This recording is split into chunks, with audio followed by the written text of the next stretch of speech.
মাছি আর মৌমাছির কথা যেহেতু আসলো, সব মনোযোগ সহকারে শুনবেন।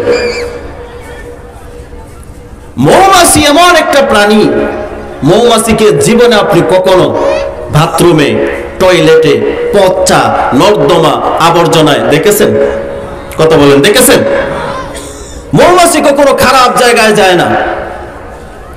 যেখানে ফুল গাছ, যেখানে ফুলের বাগান, যেখানে খেজুর গাছের মগডাল, যেখানে গোলাপ ফুলের বাগান, সরিষা ক্ষেতের বাগান, যেখানে বড়ই ফুল আছে, আমের মুকুল আছে, সেখানে মৌমাছি ঘুরে ঘুরে বেড়ায়।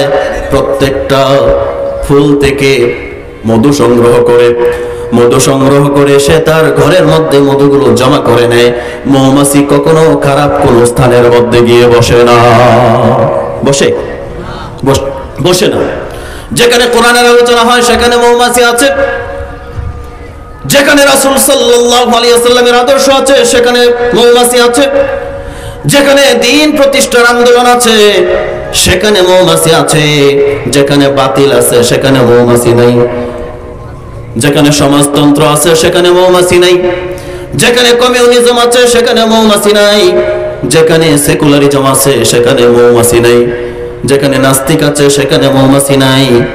মৌমাছির নীতি হচ্ছে একটা, যত জায়গায় ভালো কাজ আছে তত জায়গায় মৌমাছি গিয়ে অংশগ্রহণ করে। এটা হচ্ছে মৌমাছির বৈশিষ্ট্য।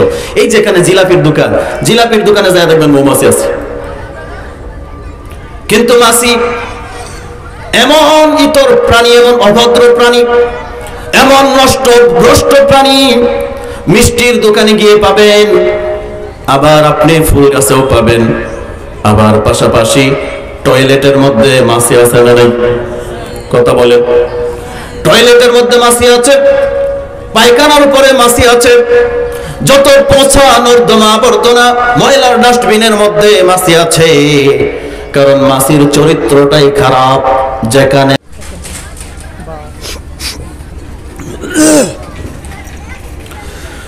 আসসালামু আলাইকুম ওয়া রাহমাতুল্লাহি ওয়া বারাকাতুহু।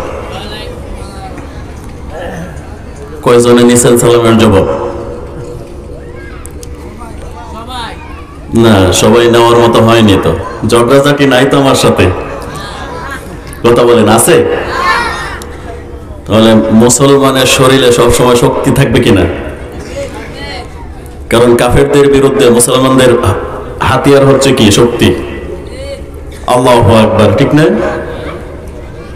আমি আবারও সালাম দিচ্ছি পুরুষ অতিচত কণ্ঠে, সমস্ত শক্তি একত্রিত করে সালামের জবাব। আসসালামু আলাইকুম ওয়া রাহমাতুল্লাহি ওয়া বারাকাতুহু। ইন্নাল হামদুলিল্লাহি নাহমাদুহু ওয়া নাস্তাঈনুহু ওয়া নাস্তাগফিরুহু ওয়া নাউযু বিল্লাহি মিন শুরুরি আনফুসিনা ওয়া মিন সাইয়্যাতি আমালিনা। من يهد الله فلا مضل له ومن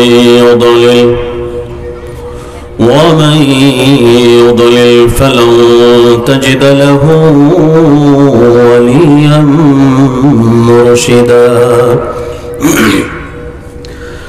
واشهد ان لا اله الا الله وحده لا شريك له واشهد ان محمدا عبده ورسوله.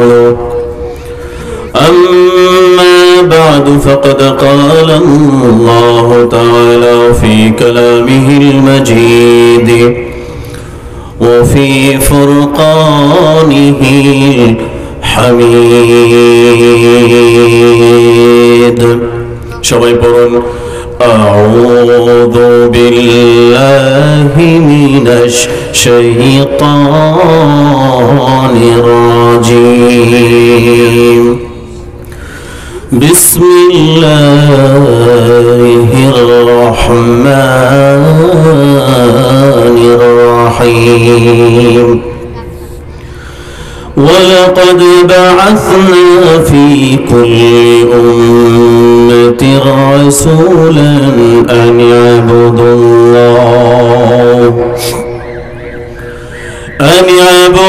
الله واجتنبوا الطاغوت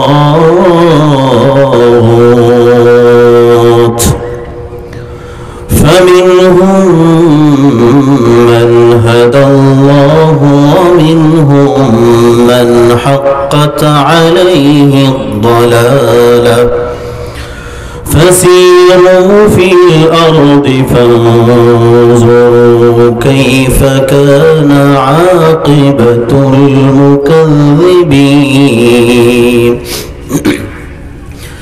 وقال رسول الله صلى الله عليه وسلم من قال به صدق ومن عمل به أجر ومن حكم به عدل ومن دعا إليه هدي إلى صراط مستقيم. إن الله وملائكته يصلون على النبي يا أيها الذين آمنوا صلوا عليه وسلموا تسليما. اللهم صل على سيدنا مولانا محمد وعلى آل سيدنا مولانا محمد بلغ العلا بكماله كشف الدجى بجماله حسنت جميع خصاله صلوا عليه وآله. ঘাগড়া যুব সমাজ ও মসজিদ কমিটির উদ্যোগে 11তম বার্ষিক 3 দিন ব্যাপী তাফসীর ও কোরআন মাহফিলের আজকের এই দ্বিতীয় দিবসে সম্মানিত মুআজ্জাজ মুহতারাম মুকাররম সভাপতি সাহেব হাফেজ মোহাম্মদ আব্দুল মজিদ মুয়াজ্জিন পোবালি জুট মিলস জামে মসজিদ, আজকের এই দ্বিতীয় দিবসের সম্মানিত উদ্বোধক ঘাগড়া গ্রামের কৃতি সন্তান জনাব Mohammad Ismail Hossain, vice president mutual trust bank PLC, আজকের এই দ্বিতীয় অধিবেশনের সম্মানিত প্রধান অতিথি জনাব মোহাম্মদ মহিউদ্দিন চিশতিয়া, যুগ্ম সাধারণ সম্পাদক ঘোড়াশাল পৌরসভা বিএনপি, আজকের এই প্রোগ্রামের যিনি প্রধান আকর্ষণ, সারা বাংলার পরিচিত মুখ, প্রিয় ভাই মাওলানা কবির বিন সামাদ সাহেব, চেয়ারম্যান ঠিকানা কালচারাল ফাউন্ডেশন যশোর, অন্যান্য ওলামায়ে কেরাম, প্রিয় ভাই সম্মানিত জাহাঙ্গীর হোসেন ভাই, প্রিয় সঞ্চালক, অন্যান্য ওলামায়ে কেরাম, আমার সামনে উপবিষ্ট ইসলাম প্রিয় তাওহীদি জনতা, পর্দার অন্তরালের আমার সতী সাধবী সম্মানিত শ্রদ্ধেয়া মা এবং বোনেরা, এই কোরআনের মাহফিল 3 দিন ব্যাপী 11তম বার্ষিক, প্রায় 1 যুগ হয়ে গেল এই কোরআনের মাহফিল শুরু হয়েছে। এই মাহফিলটা যতদিন পর্যন্ত দুনিয়া টিকে থাকবে ততদিন পর্যন্ত আল্লাহ পাক রব্বুল আলামিন যেন এই প্রোগ্রামটাকে কবুল করেন, সকলে পড়ি আমিন। এটার আয়োজক, পরামর্শদাতা, অর্থের যোগানদাতা, আলোচক, সঞ্চালক, শ্রোতা, এটার সাথে সম্পৃক্ত প্রত্যেকটা মানুষের জীবনের জন্য আল্লাহ পাক রব্বুল আলামিন উপকারী, কল্যাণকামী, আখিরাতে ময়দানে মাহশারে এই মাহফিল কেন্দ্রিক আল্লাহ পাক রব্বুল আলামিন যেন মানুষকে নাজাতের, মুক্তির ফয়সালা করে দেন, ব্যবস্থা করে দেন, আল্লাহ যেন এই ব্যবস্থা করেন, সকলে পড়ি আমিন। এই কোরআনের মাহফিলে আমরা আসতে পেরেছি, রহম করেছেন কে? যতক্ষণ কথা বলবো আপনাদের প্রতি আমার একটা আহ্বান থাকবে, আমার সাথে আমি যখন কথা বলার জন্য বলবো আপনারা কথা বলবেন, পারবেন তো ইনশাআল্লাহ? ইনশাআল্লাহ। এই কোরআনের মাহফিলে আমরা আসতে পেরেছি, আল্লাহর রহম ছিল, আল্লাহর করুণা ছিল, আল্লাহর অনুগ্রহ ছিল, যার জন্য আমরা আসতে পেরেছি। আল্লাহ যদি অনুগ্রহ না করতেন, আল্লাহ যদি করুণা না করতেন, আমরা আসতে পারতাম না। কারণ সবাই আসতে পারে না কোরআনের মাহফিলে, সবাই আসতেও পারে না, বসতেও পারে না, শুনতেও পারে না। এই শোনার জন্য মন লাগে, অন্তর লাগে। বিশেষ করে আল্লাহ রাব্বুল ইজ্জাত ওয়াল জালালের পক্ষ থেকে যদি অনুগ্রহ আর হেদায়েত না থাকে, সকলেই কোরআনের মাহফিলে আসতে পারে না। অনেক মানুষ এই মেলার মধ্যে, আপনারা এখানে যেই কতজন লোক আছেন তার চাইতে কয়েক গুণ বেশি লোক রাস্তায়, মেলায়, দোকানপাটে আছে না নাই? তারা আর যারা এখানে এসেছেন, যারা আসতে পারে নাই, তারা কি সমান হয়েছে? হাল ইয়াস্তাবিল্লাযীনা ইয়ালামুনা ওয়াল্লাযীনা লা ইয়ালামুন? যারা জানে আর যারা জানে না, তারা এক হতে পারে না। যার কারণে এই কোরআনের মাহফিলে আমরা এসেছি, কোরআন আমরা শুনতে এসেছি আল্লাহর অনুগ্রহের জন্য।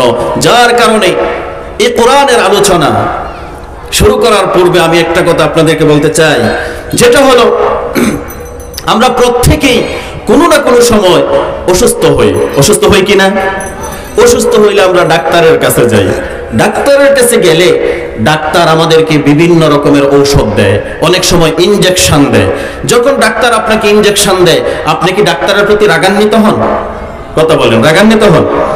যে বেটা টাকা দিয়েছি, ইনজেকশন দিলা, ব্যথা পেলাম কেন, এটা বলে। ঔষধ দেয়, সিনকারা ওষুধ যদি দেয় মিষ্টি হয়, অন্যান্য কার্মিনা বা অন্যান্য কোনো ওষুধ যদি দেয় তিতা ওষুধ হয়। ডাক্তাররা কোনোদিন বলে টাকা দিয়ে কিনে নিছি, মিষ্টি ওষুধ রেখে আপনি আমাকে তিতা ওষুধ কেন দিলেন? বলেন কখনো? কারণ আপনি যদি ডাক্তারের সাথে রাগ করে তিতা ওষুধ না সেবন করেন, রোগ ভালো হওয়ার সম্ভাবনা নাই। কথা বলেন, রোগ ভালো হওয়ার সম্ভাবনা আছে? ঠিক এমন করে কোরআনের কথা যখন বলা হবে, কারো বিপক্ষে যেতে পারে, আমার বিপক্ষে যেতে পারে, আমার পরিবারের বিপক্ষে যেতে পারে, এলাকার নেতৃবৃন্দের বিরুদ্ধে যেতে পারে, এটাকে তিতা ঔষধ হিসেবে মনে করে সেবন করতে হবে, গ্রহণ করতে হবে। তাহলে দুনিয়া এবং আখিরাতে কল্যাণকামী, হেদায়েতকামী বানায় দিবেন যিনি। চিল্লায় বলেন তিনি কে? আল্লাহ। যার কারণে কোরআনের কথা কারো কাছে মিষ্টি লাগবে, কারো কাছে তিতা লাগবে। তিতা লাগলে ডাক্তারের প্রেসক্রিপশন মনে করে গ্রহণ করতে হবে। বুঝাতে পেরেছি? কারণ রাসূলুল্লাহ সাল্লাল্লাহু আলাইহি ওয়াসাল্লাম এই কোরআনের ব্যাপারে বলেছেন, মান ক্বালা বিহি সাদাকা, যে এই কোরআন দিয়ে কথা বলে সে সত্য কথা বলে। ওয়া মান আমিলা বিহি উজিরা, যে এই কোরআনের উপরে, এই কোরআনের বিধানের উপরে যে আমল করে সে এর প্রতিদান পায়। সুবহানাল্লাহ বলে। ওয়া মান হাকামা বিহি আদালা, যে ব্যক্তি কোরআন দ্বারা বিচার ফয়সালা করে, দ্বন্দ্ব বিবাদবান পক্ষের মধ্যে দ্বন্দ্বের মীমাংসা করে, সে ন্যায় বিচার করে। ওমান দাআ ইলাইহি হুদিয়া ইলা সিরাতিন মুস্তাকিম, যে এই কোরআনের দিকে মানুষকে আহ্বান করে, ডাকাডাকি করে, আহ্বান জানায়, সে সহজ সরল একটা হেদায়েতের পথের প্রতি মানুষকে ডাকে। সুবহানাল্লাহ। সম্মানিত ভাইয়েরা, আমি আপনাদের সামনে পবিত্র কোরআনুল কারীমের 16 নম্বর সূরা, সূরাতু আন-নাহল। বলেন সূরার নাম কি? সবাই বলেন, সূরাতু আন-নাহল। নাহল শব্দের অর্থ হচ্ছে মৌমাছি। চিনেন সবাই? মৌমাছি চিনেন? মৌমাছি। 16 নম্বর কোরআনুল কারীমের ধারাবাহিকতার দিক থেকে 16 নম্বর সূরা। এই সূরাতে আয়াত সংখ্যা হচ্ছে 128টি। কয়টি আয়াত? সবাই বলেন, কয়টি আয়াত? 128। কত নাম্বার সূরা? 16 নম্বর সূরা। কত নাম্বার সূরা? 16 নম্বর সূরা। 128টি আয়াত এই সূরার মধ্যে আল্লাহ পাক রব্বুল আলামিন সন্নিবেশিত করেছেন। এই সূরার রুকুর সংখ্যা হচ্ছে 16। সূরার সংখ্যা, সূরার ধারাবাহিকতা 16, রুকুর সংখ্যা 16, আয়াত সংখ্যা 128। এই সূরা 68 নম্বর আয়াত, ওয়া আউহা রাব্বুকা ইলান নাহলি আনিত্তাখিযি মিনাল জিবালি বুয়ুতা। এই 68 নম্বর আয়াত থেকে, এই যে নাহলুন শব্দ থেকেই এই সূরার নামকরণ করা হয়েছে সূরাতু আন-নাহল। নাহল শব্দের অর্থ কি বলেছি সবাই বলেন, দেখি মনে আছে কিনা বলেন, সবাই বলেন না রে বাবা, সবাই বলেন। মৌমাছি। মৌমাছি এবং মাছি, আমাদের সমাজে এই দুইটা প্রাণী আছে না নাই? একটা মৌমাছি, একটা মাছি, পরে বলতেছি ওদের বৈশিষ্ট্য। তাহলে সূরার 68 নম্বর আয়াতের নাহলুন শব্দ থেকেই এই সূরার নামকরণ করা হয়েছে সূরাতু আন-নাহল। এটা শুধু একটা প্রতীক। মৌমাছির নামে সূরা হয়েছে বিদায় এটার মধ্যে শুধুমাত্র মৌমাছির ব্যাপারে আলোচনা নয়। এই আলোচনার বিষয়বস্তু, এই সূরার আলোচনার বিষয়বস্তু নাজিলের সময়কাল। নাজিলের সময়কালটা হচ্ছে ওয়াল্লাযীনা হাজারু ফিল্লাহি মিন বাদি মা যুলিমু। এই আয়াত থেকে বোঝা যায় রাসূল করিম সাল্লাল্লাহু আলাইহি ওয়াসাল্লামের মাক্কি যুগের সূরাটা হচ্ছে মাক্কি সূরা। কি সূরা? মাক্কি সূরা। এবং হাবশায় হিজরতের সময় আল্লাহ পাক রব্বুল আলামিন এই সূরাটাকে নাজিল করে দিয়েছেন। তখন মক্কার অবস্থা ছিল রাসূল সাল্লাল্লাহু আলাইহি ওয়াসাল্লামের উপরে মক্কার কাফের মুশরিকেরা রাসূলের উপরে অত্যাচার, জুলুম, নির্যাতন, বাধা, বিপত্তি সব কিছুই রাসূলকে দিয়েছিল। এটা হচ্ছে এই আয়াতের শানে নজুল। এটার বিষয়বস্তু হচ্ছে তাওহীদকে প্রতিষ্ঠিত করা, সমস্ত প্রকার বাতিলকে প্রতিহত করা। কি প্রতিষ্ঠিত করা? তাওহীদ। তাওহীদ মানে হচ্ছে আল্লাহর একত্ববাদ।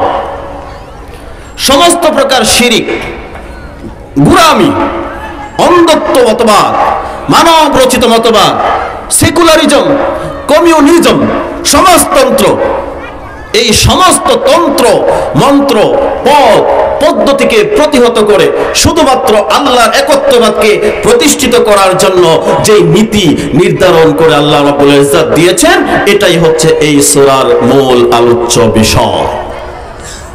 আমি আপনাদের সামনে এই সূরাতুন নাহলের 36 নম্বর আয়াত তেলাওয়াত করেছি। কয় নম্বর আয়াত? 36 নম্বর আয়াত। এর আগে বলে নেই, মাছি আর মৌমাছির কথা যেহেতু আসলো, সব মনোযোগ সহকারে শুনবেন। মৌমাছি এমন একটা প্রাণী, মৌমাছিকে জীবনে আপনি কখনো বাথরুমে, টয়লেটে, পচা, নর্দমা, আবর্জনায় দেখেছেন? কথা বলেন, দেখেছেন? মৌমাছি কখনো খারাপ জায়গায় যায় না।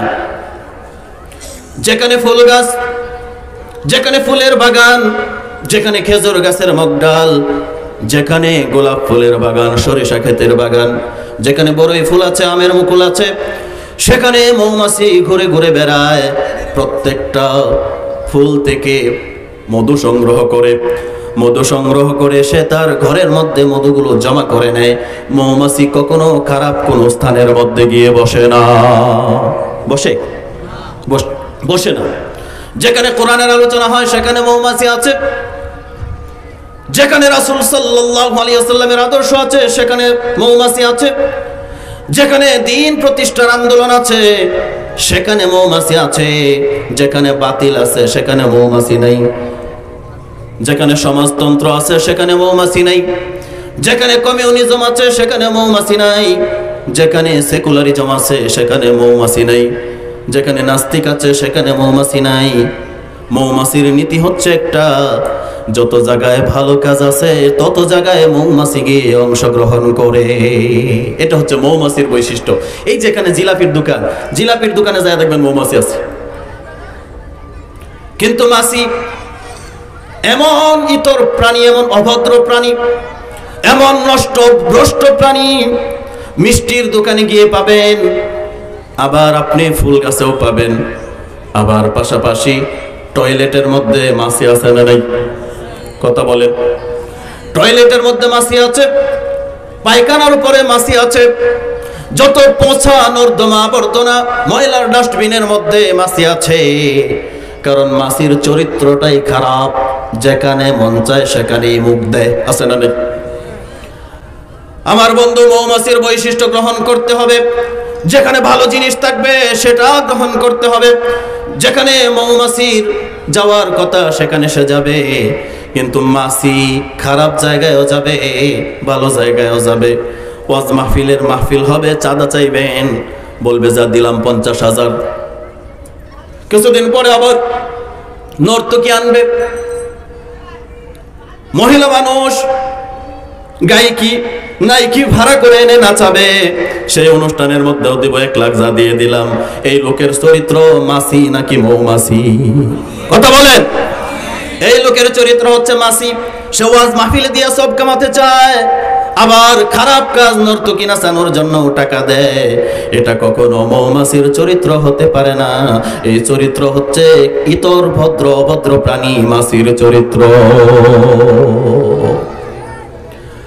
আল্লাহ পাক রব্বুল আলামিন বললেন, ওয়ালাকাদ বাআসনা ফি কুল্লি উম্মাতির রাসূলান আন ইয়াবুদুল্লাহ।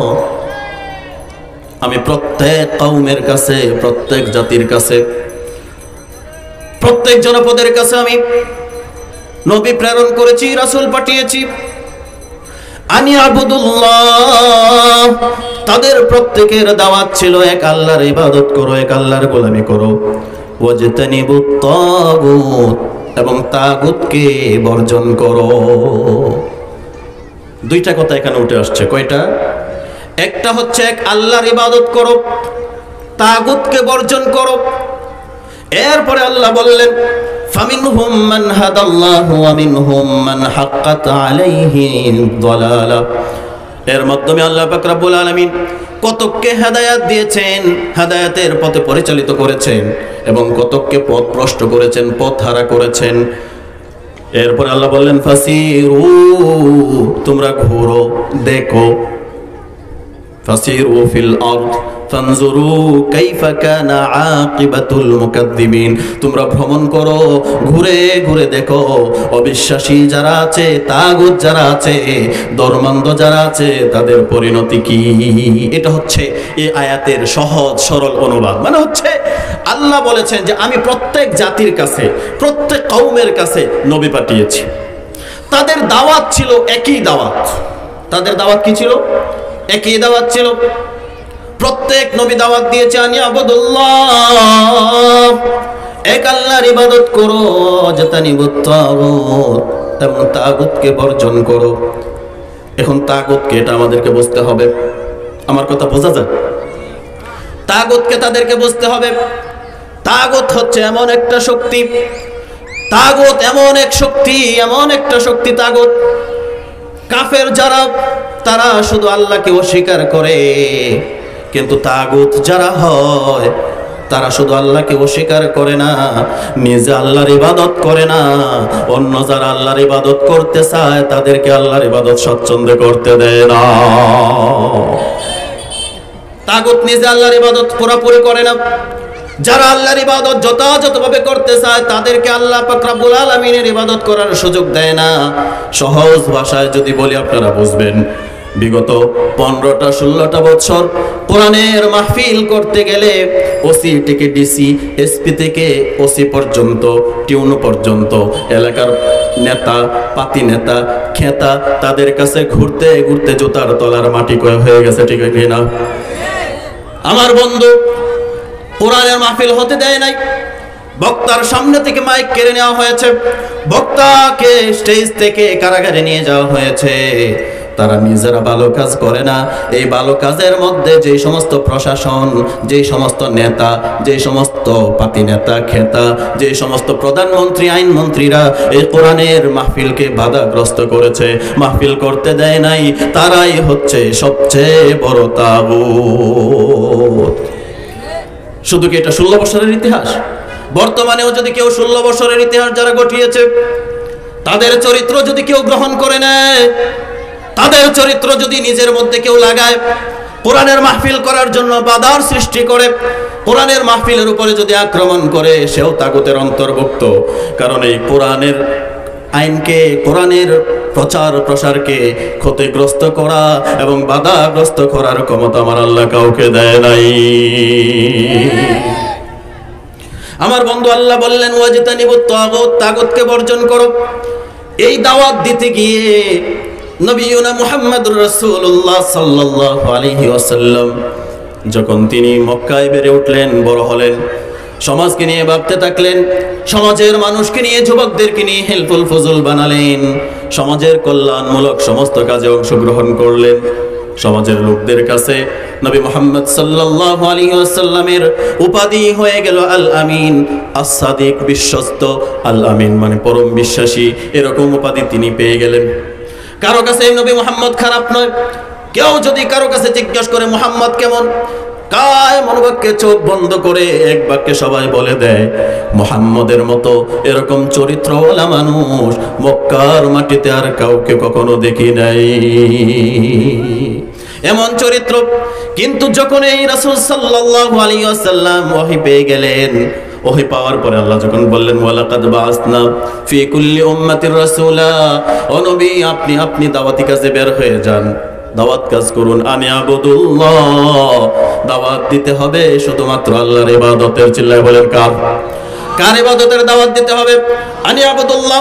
আল্লাহর রাসূল যখন এই দাওয়াত দিলেন, লা ইলাহা ইল্লাল্লাহ মুহাম্মাদুর রাসূলুল্লাহ সাল্লাল্লাহু আলাইহি ওয়াসাল্লাম, রাসূল দাওয়াত দিয়ে দিলেন লা ইলাহা ইল্লাল্লাহ। এই কালিমার মধ্যেও দুইটা অংশ আছে। কয়টা? সবাই বলেন কয়টা? কালিমাতে দুইটা অংশ।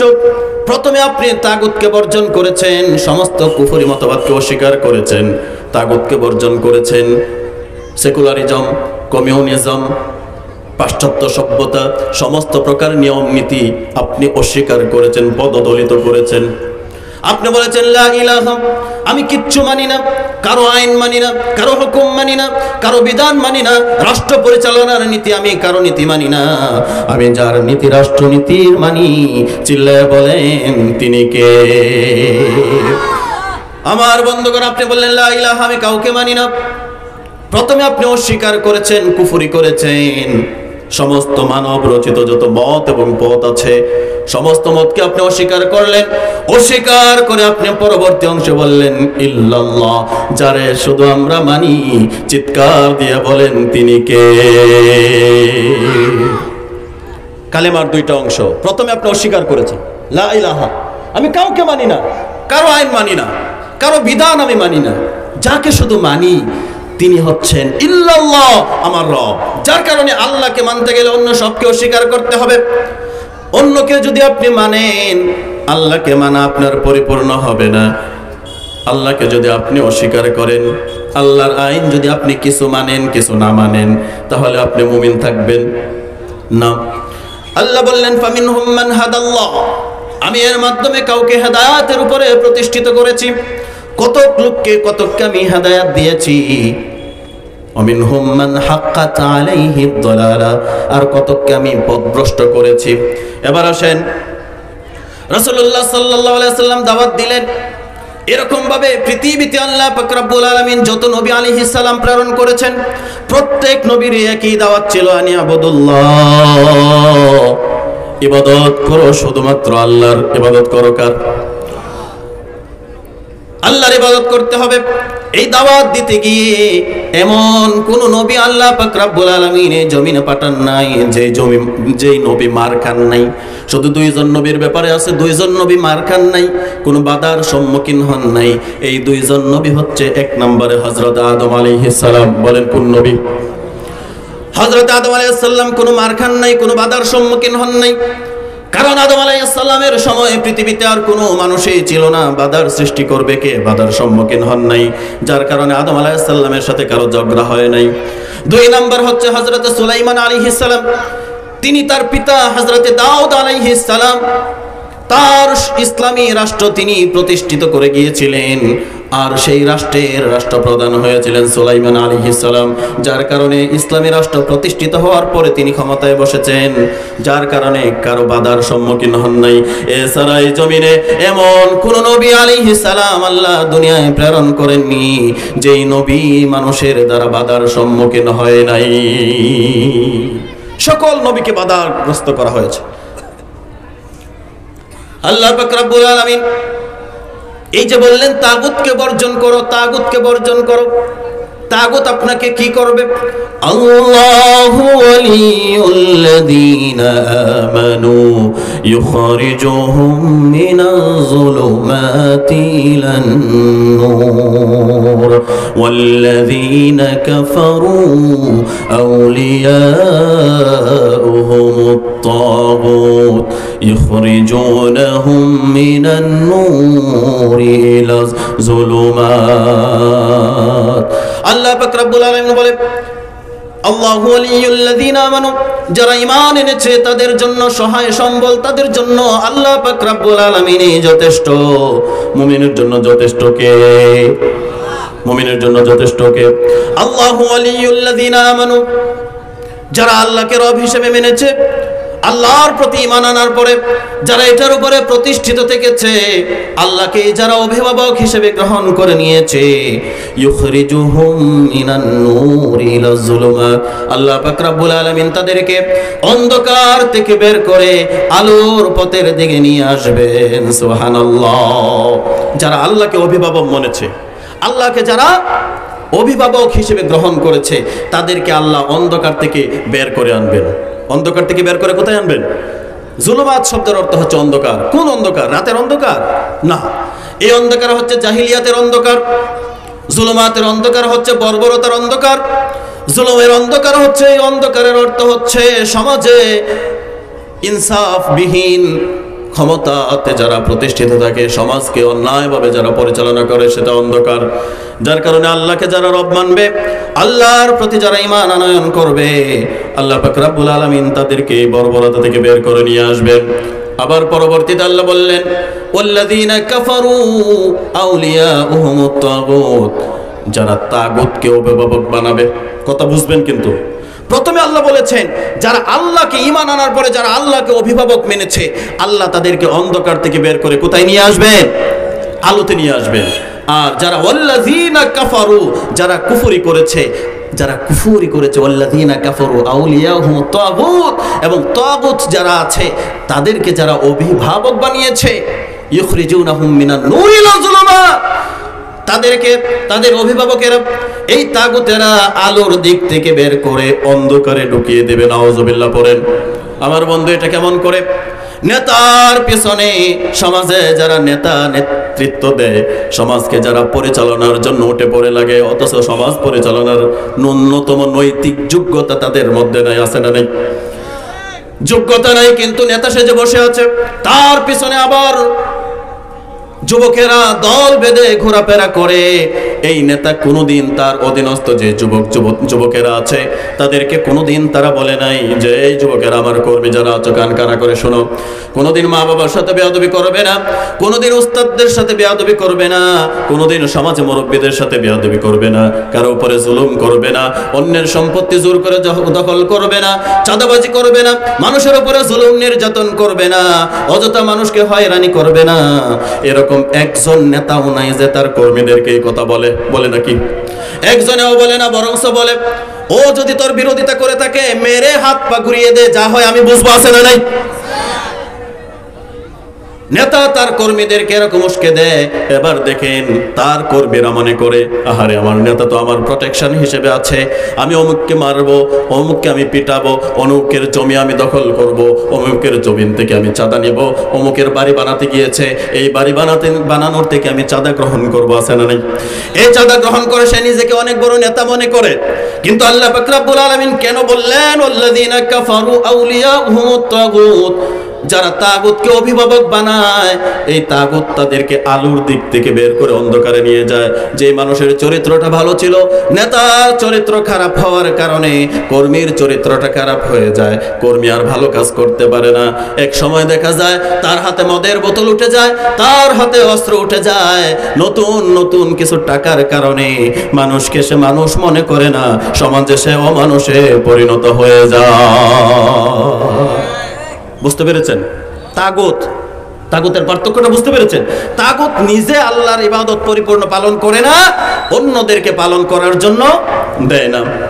আমার বন্ধুগণ, আল্লাহ পাক রব্বুল আলামিন এই যে তাগুত, ওয়া মান ইয়াকফুর বিত-তাগুতি ওয়া ইউকমিম বিল্লাহি ফাকাদ ইসতামসাকা বিল উরওয়াতিল ওয়াসকা ওয়া মান ইয়াকফুর বিত-তাগুত, যারা তাগুতকে অস্বীকার করবে, তাগুতকে যারা বর্জন করবে, ওয়ায়ুকমিন বিল্লাহি ফাকাদ ইসতামসাকা বিল উরওয়াতিল ওয়াসকা, আল্লাহর প্রতি যারা বিশ্বাস স্থাপন করবে, আল্লাহ পাক রব্বুল আলামিন তাদেরকে কখনোই পথহারা করবেন না। আমার বন্ধুগণ, আল্লাহ পাক রব্বুল আলামিন বলেছেন, ওয়ালাকাদ বাআসনা ফি কুল্লি উম্মাতির রাসূলা, আমি প্রত্যেক জাতির কাছে নবী পাঠালাম। নবীদের একই দাওয়াত ছিল, সকল নবীর দাওয়াত ছিল তাওহীদ প্রতিষ্ঠা করো, তাওহীদ প্রতিষ্ঠা করো। এখন তাওহীদ কি? তাওহীদ হচ্ছে এক আল্লাহর একত্ববাদকে প্রতিষ্ঠিত করা। এখন দেখেন, এই দাওয়াত যখন আপনি দেবেন, যারা সমাজে কায়েমি স্বার্থ, কথা কিন্তু বুঝবেন, একটু কঠিন, চেষ্টা করবো সহজ করে বলার জন্য, বলে আমিন। কায়েমি স্বার্থ, দ্বীনি আন্দোলনের সাথে, দ্বীন প্রতিষ্ঠার সাথে সমাজের নেতৃস্থানীয় যেই লোকেরা থাকে, ক্ষমতাসীন যেই দল থাকে, সেই দলের সাথে ইসলামী আন্দোলন, ইসলাম প্রতিষ্ঠার কর্মীদের সাথে বিরোধ হয় কেন? বিরোধ হয় না? বিরোধ কেন হয়? বিরোধ হওয়ার কারণ হচ্ছে কায়েমি স্বার্থ। সমাজে যারা বাতিল শক্তি, তাগুত যারা ক্ষমতার মসনদে বসে থাকে, তারা মনে করে সমাজে যদি কোরআন প্রতিষ্ঠিত হয়, কি প্রতিষ্ঠিত হয়? এই কোরআন যদি প্রতিষ্ঠিত হয়, তাহলে তাদের যেই রমরমা ব্যবসা আছে, সেই ব্যবসা বন্ধ হয়ে যাবে। তাদের যেই বাতিল নিয়ম নীতি আইন কানুন আছে, সেই সমস্ত আইন কানুন বাতিল হয়ে যাবে। কারণ কোন জিনিসই তো আল্লাহ গ্রহণ করবেন না। আল্লাহ পাক রব্বুল আলামিন বলেছেন, ওয়া মান ইয়াবতাগি গায়রাল ইসলাম দীনা, আল্লাহ পাক রব্বুল আলামিন বলেন, ইসলাম ব্যতীত অন্য কোন ধর্ম, অন্য কোন মন্ত্র, অন্য কোন তন্ত্র, অন্য কোন পদ্ধতি আমি কারো কাছ থেকে গ্রহণ করব না। যার কারণে তাগুতেরা যেই নিয়ম নীতি দিয়ে সমাজ পরিচালনা করে, তারা জানে তারা যেই নিয়ম নীতি দিয়ে চালায়, কোরআন যদি প্রতিষ্ঠিত হয়ে যায়, তাদের নিয়ম নীতি ধূলিসাৎ হয়ে উড়ে যাবে। যার কারণে এই কায়েমি স্বার্থ কখনো চায় না সমাজে কোরআন প্রতিষ্ঠিত হয়ে যায়। বুঝতে পেরেছেন? সমাজে যারা দুই নাম্বার, তাদেরকে আপনি নামাজের কথা বলবেন, তারা বলবে হ্যাঁ নামাজটা পড়া দরকার, নামাজ ছাড়া উপায় নাই। যখন আপনি বলবেন যে নামাজ তো পড়া ভালো, কিন্তু সমাজের সমস্ত বিচার ফয়সালা কোরআন দিয়ে করতে হবে, তখন তার মুখ কালো হয়ে যাবে, কারণ সে তো চাঁদাবাজ। কোরআন বলেছে চাঁদাবাজি করবে না, কারো উপরে জুলুম করবে না। কারো উপরে যদি জুলুম করে, এই কোরআনের বাহিরে কোনো নিয়ম এবং পদ্ধতি দিয়ে যদি কেউ সমাজকে নিয়ন্ত্রণ করতে চায়, এটা কখনো নিয়ন্ত্রণ হবে না, এটা হবে প্রহসন। আল্লাহ পাক রব্বুল আলামিন বলেন, ওয়া মান লাম ইয়াহকুম বিমা আনজালাল্লাহু ফাউলাইকা হুমুজ জালিমুন, যারা এই কোরআন দ্বারা যারা বিচার ফয়সালা করে না, যারা সংসদ ভবনে কোরআন দ্বারা পরিচালনা করে না, এই সংসদ ভবন থেকে নিয়ে শুরু করে নিজের ব্যক্তি, পরিবার, রাষ্ট্র, এই সব কিছুতে যারা কোরআনকে অনুসরণ করে না, তারা হচ্ছে জালেম। ওয়া মান লাম ইয়াহকুম বিমা আনজালাল্লাহু ফাউলাইকা হুমুল ফাসিকুন, কোরআন দ্বারা যারা বিচার ফয়সালা করে না, তারা হচ্ছে ফাসিক। ওয়া মান লাম ইয়াহকুম বিমা আনজালাল্লাহু ফাউলাইকা হুমুল কাফিরুন, এই কোরআন বাহিরে, কোরআন ব্যতিরেকে যারা বিচার ফয়সালা করে, কোরআন দিয়ে যারা বিচার ফয়সালা করে না, তারা হচ্ছে কাফের। কে বলেছেন? আলমগীর হোসেন সিরাজি বলেছে। আল্লাহ তিনটা আয়াতে কোট করেছেন, তিনটা আয়াতে আল্লাহ একই কথা বলেছেন, শুধু শেষের অর্থটাকে আল্লাহ পরিবর্তন করে দিলেন। এক জায়গায় বললেন তারা জালেম, এক জায়গায় বললেন তারা ফাসিক, এক জায়গায় বললেন তারা কাফের। এখন যারা কায়েমি স্বার্থ সমাজের, যারা এই স্বাধীনতার 54 বছর যারা নেতৃত্ব দিয়েছে, একজন ক্ষমতাসীনও চায় না কোরআন প্রতিষ্ঠিত হোক, ঠিক কিনা? একজনও চায় না কোরআন প্রতিষ্ঠিত হোক। কারণ তারা জানে কেউ তাদের বাবার আদর্শ দিয়ে সমাজ পরিচালনা করতে চায়, কেউ তাদের স্বামীর আদর্শ প্রতিষ্ঠিত করতে চায়, কেউ ভাইয়ের আদর্শ প্রতিষ্ঠিত করতে চায়। কিন্তু ইসলামী শাসন যারা চায়, ইসলামী আইন যারা বাস্তবায়ন করতে চায়, তারা যার আদর্শ কায়েম করতে চায় তিনি হচ্ছেন বিশ্বনবী জনাবে মুহাম্মদুর রাসূলুল্লাহ সাল্লাল্লাহু আলাইহি ওয়াসাল্লামের আদর্শই এই সমাজে তারা বাস্তবায়ন করতে চায়। সিল্লাহ বলেন ঠিক কি না? আমার বন্ধুগণ, এই একটা কারণে বাতিল শক্তিদের সাথে, কায়েমি স্বার্থের সাথে ইসলামী আন্দোলনের কর্মীদের বিরোধিতা হয়। নবীদের সাথে বিরোধিতার অন্য কোনো কারণ ছিল না, কারণ ছিলই একটাই মাত্র। নবীরা চেয়েছে কোরআন প্রতিষ্ঠিত করবে, আনি আবুদুল্লাহ, আল্লাহর ইবাদত করবে, অন্য কারো ইবাদত করবে না। এখন দেখা যায় আল্লাহর ইবাদত বাদ দিয়া নেতাদের জফনা এমন ভাবে জফে, নেতাদের নাম জফলে নাকি জান্নাতে যাওয়া যাবে, এরকম পাগলের আবির্ভাব হয়েছে, ঠিক কিনা? আমার বন্ধুগণ, প্রহসন বন্ধ করতে হবে। আওয়ালাকাদ বাসনা ফি কুল্লি উম্মাতির রাসূলা, আল্লাহ প্রত্যেকটা জনপদের কাছে, প্রত্যেকটা কওমের কাছে, প্রত্যেকটা মহল্লা, প্রত্যেকটা কওম, প্রত্যেকটা জনপদের কাছে আল্লাহ পাক রব্বুল আলামিন নবী পাঠিয়েছেন। কিন্তু প্রত্যেক নবী ছিল ভৌগোলিক অবস্থান, প্রত্যেক নবীর নিজস্ব এলাকা ছিল, প্রত্যেক নবীর এলাকার জনপদ ছিল। এক নবীর জনপদে আর এক নবীর দাওয়াত নেই।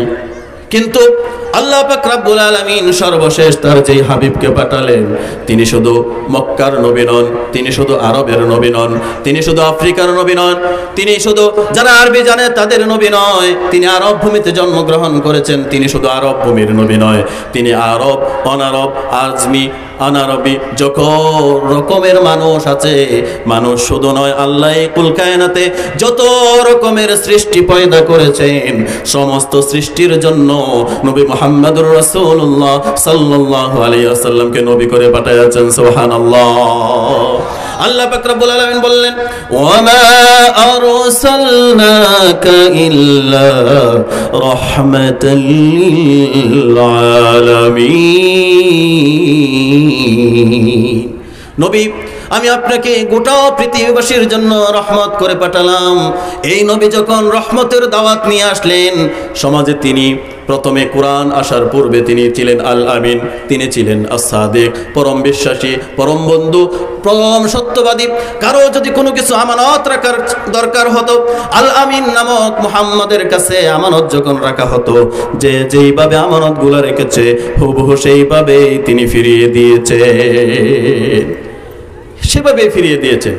এখন মুহাম্মদ সাল্লাল্লাহু আলাইহি ওয়াসাল্লাম, তার চাচা আবু জাহেল সমাজের নেতা, সমাজের নেতৃত্ব দেয়। নবুয়াত আসার আগ পর্যন্ত আবু জাহেলের সাথে কোনো বিরোধ নাই, কোনো দ্বন্দ্ব নাই, কোনো বিপত্তি নাই।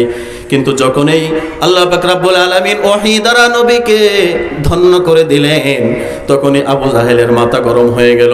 তখন আবু জাহেল বলতে শুরু করলো, খবরদার, কেউ মুহাম্মদের কাছে যাবা না, মুহাম্মদের কথা কেউ শুনবা না। মুহাম্মদ হচ্ছে মাজনুন, মুহাম্মদ হচ্ছে সাহির, মুহাম্মদ গণক, মুহাম্মদ হচ্ছে পাগল, এই কথা বলতে শুরু করলো। আল্লাহ তখন বললেন, না না, তোমাদের বন্ধু, আমার বন্ধু পাগল নন, তিনি গণক নন, তিনি হচ্ছে আল্লাহর রাসূল। সুবহানাল্লাহ বলেন। তিনি হচ্ছেন আল্লাহর রাসূল। কিন্তু রাসূল সাল্লাল্লাহু আলাইহি ওয়াসাল্লামের বিরোধিতা কেন করলেন? কারণ শুধু একটাই, এই কোরআন। কারণ কয়টা? কোরআন। আবু জাহেলের যে কায়েমি স্বার্থ ছিল, আবু জাহেলের যে সমাজে বেআইনি যেই আইন প্রতিষ্ঠা করেছিল, যারা কায়েমি স্বার্থ থাকে তারা নিজেদের মন মতো আইন বানায়। যে আইন বানালে পরে তারা বিপদে পড়বে না, যে আইন বানালে পরে তাদের পকেট ভরবে, যে আইন বানালে পরে আমেরিকা, ইংল্যান্ডে শত শত বাড়ি স্থাপনা করা যাবে, যেই আইন বানালে পরে সমাজে অসহায় মানুষদের কাছে চাঁদাবাজ হতে পারবে, সেই আইনগুলো ফলো করে তারা কোরআনের বিরোধিতা করে। কারণ কোরআন যদি প্রতিষ্ঠিত হয় তাদের এই সব কিছু বন্ধ হয়ে যাবে। কেন বন্ধ হবে? আমার বন্ধুগণ, আমাদের সমাজে আমসুর, বেলসুর, কাঁঠাল মৌসুমে গাছের কাঁঠাল চোর আছে না নেই? মসজিদের বারান্দা থেকে জুতা চোর আছে না নেই? আমার বন্ধু, একটা কাঁঠাল চোরকে যদি ধরতে পারেন, সকালে ওইটা ইচ্ছা মতে তারে কিল ঘুষি দেয়, দেখি না? ইচ্ছা মতে কিল দেয়, ঘুষি দেয়। মসজিদের জুতা চোর যদি কেউ ধরতে পারে, যে লাঠি দ্বারা মসজিদে যায়, হাঁটতে পারে না, সে হামাগুড়ি দিয়ে হলেও বলবে আমাকে জায়গা দিয়ে আমি একটা দিয়ে নিই। বলেন, বলবে আমি একটা দেই। আমাদের দেশে, আমাদের সমাজে আমসুর, বেলসুর, গমসুর, তালসুর, জুতা চোরের বিচার হয়, কিন্তু ইউনিয়ন পরিষদের মালকে মাল, টনকে টন মাল চুরি করার বিচার হয় না। আমাদের দেশে পৌরসভার সম্পত্তি লুণ্ঠনের বিচার হয় না। আমাদের সমাজে বাংলাদেশকে লুণ্ঠনের বিচার হয় না। এই সমস্ত চোরদের বিচার হয় না। এই সমস্ত চোরদের বিচার যদি হয়, এই সমস্ত চোরদের বিচার যদি করা লাগে, আইন করতে হবে কার? সবাই বলেন। আল্লাহ বললেন ওয়াস-সারিকু ওয়াস-সারিকাতু ফাকতাউ আইদিয়াহুমা জাযাআম বিমা কাসাবা নাকালাম মিনাল্লাহ। আল্লাহ পাক রব্বুল আলামিন বলেন, যে চুরি করবে, সে চোর হোক বা চোরনি হোক, সে বেটা হোক বা বেটি হোক, নারী হোক বা পুরুষ হোক, সে যদি চুরি করে তাহলে তার হাত কেটে দাও। আইনকার। আবু জাহেল মনে করলো সর্বনাশ, মুহাম্মদে যেই বাণী নিয়ে এসেছে, যেই দাওয়াত নিয়ে এসেছে, সেটা যদি সমাজে প্রতিষ্ঠিত হয়, সমাজের মানুষ আল্লাহওয়ালা হয়ে যাবে, আমার রমরমা ব্যবসা বন্ধ হয়ে যাবে। যার কারণে মিটিং ডাকলেন। মিটিং ডেকে বললেন, উতবা, সাইবা, মুগীরাদেরকে বললেন, খবরদার, কেউ মুহাম্মদের দ্বারে কাছে যাবা না। মুহাম্মদ যখন কোরআন তেলাওয়াত করবে সেখানেও যাবা না। মুহাম্মদের কোরআন তেলাওয়াতের কাছে গিয়ে তোমরা শরগুল হট্টগোল করে দিবে। নাউযুবিল্লাহ পড়েন। আমার বন্ধুগণ, আবু জাহেল বলল আল্লাহ কোরআনে উঠায় দিয়েছেন। তারা কি পরামর্শ করলো? ওয়াকালাল্লাযীনা কাফারু লা তাসমাউ লিহাযাল কুরআনি ওয়ালগাউ ফীহি লাআল্লাকুম তাগলিবুন। আল্লাহ বললেন, শুনে রাখো, শুনে রাখো। তারা চক্রান্ত করে বলল, খবরদার, খবরদার, যেখানে কোরআন তেলাওয়াত হবে, যেখানে কোরআনের তাফসীর মাহফিল হবে, কোরআনের তাফসীর মাহফিলের আয়োজন যারা করবে তাদের গায়ের উপরে হাত উঠাবে। কোরআনের মাহফিল যারা আয়োজন করবে, এই মাহফিল বন্ধ করার জন্য হুমকি দেবে। এই কোরআনের মাহফিল যারা সাজাবে তাদেরকে জেলে ঢুকাবে, তাদের ব্যাপারে মৌলবাদ তকমা দেবে। এই কোরআন যারা সাজাবে, কোরআনের আইন যারা প্রতিষ্ঠিত করতে যাবে, বিভিন্ন হামলা এবং মামলা দিয়া তাদেরকে জেলে ঢুকায় রাখবে। আবু জাহেল ঘোষণা করলো, খবরদার, যেখানেই কোরআন হবে সেখানেই বাধা দিবা। আমাদের দেশেও এরকম ছিল, যেখানেই কোরআনের মাহফিল হবে সেখানে 144 জারি করে দিবা। এরকম জালেম ছিল কিনা? কথা বলেন না কেন? এরকম জালেম ছিল। এখনো যারা তাদের দেখে শিক্ষা যদি গ্রহণ করতে না পারে, অতীতের জালেমদের যে পরিণতি হয়েছে, নিজেরা যদি শুধরাতে নিজেদেরকে না পারে, বর্তমান নব্য জালেমদেরকেও বাংলার জনগণ এরকম ভাবে বিতাড়িত করে দেবে। আমার বন্ধুগণ, আবু জাহেল বললেন, খবরদার, কেউ কোরআন শুনবে না। রাত্রে যখন গভীর হয়ে গেল, নবী মুহাম্মদ রাসূলুল্লাহ সাল্লাল্লাহু আলাইহি ওয়াসাল্লাম যখন কোরআন পড়তে শুরু করলেন, উতবা, সাইবা, মুগীরারা প্রত্যেকেই চুরি করে করে, আপনাদের নরসিংদীর ভাষায় বলা হয় ঘরের হাইস। ঘরের চারপাশকে কি বলা হয়? আমাদের দিকে বলা হয় ঘরের ধাইর। ঘরের দায়ের অথবা ঘরের হাইস অথবা ঘরের চারপাশে যখন মুগীরা উতবারা গেল, গিয়ে ধাক্কা লাগছে, অন্ধকার তো দেখা যায় না। ধাক্কা লাগার পরে দেখে আবু জাহেল বলল, নেতা, আপনি নিজেই বলেছেন কোরআন শুনতে যাবা না, তাহলে আপনি এখানে আসছেন কেন? আবু জাহেল তখন আর কি করবে, নিজেকে রক্ষা করার জন্য, লজ্জা ডাকার জন্য বলল, আমি দেখতে এসেছি তোমরা কেউ মুহাম্মদের কোরআন শুনতে এসেছো কিনা। আমার বন্ধুগণ, যারা কোরআনের বিরোধিতা করে, যারা ইসলামী আন্দোলনের বিরোধিতা করে, তারাও জানে কোরআনের আন্দোলন যারা করে, কোরআনের আন্দোলনের কর্মী যারা, দিন প্রতিষ্ঠার আন্দোলনের কর্মী যারা, তারা সত্য পথের প্রতীক, এটা তারাও জানে।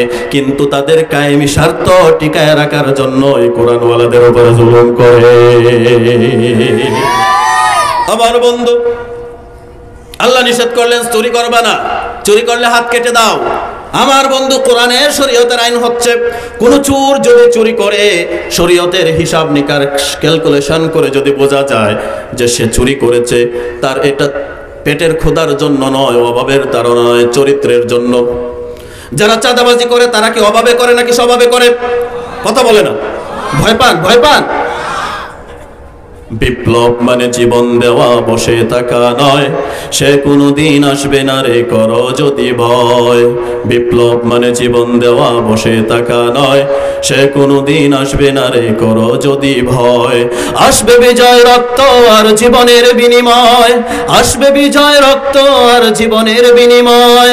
বিপ্লব মানে জীবন দেওয়া, বসে থাকা নয়, সে কোনোদিন আসবে না রে করো যদি ভয়।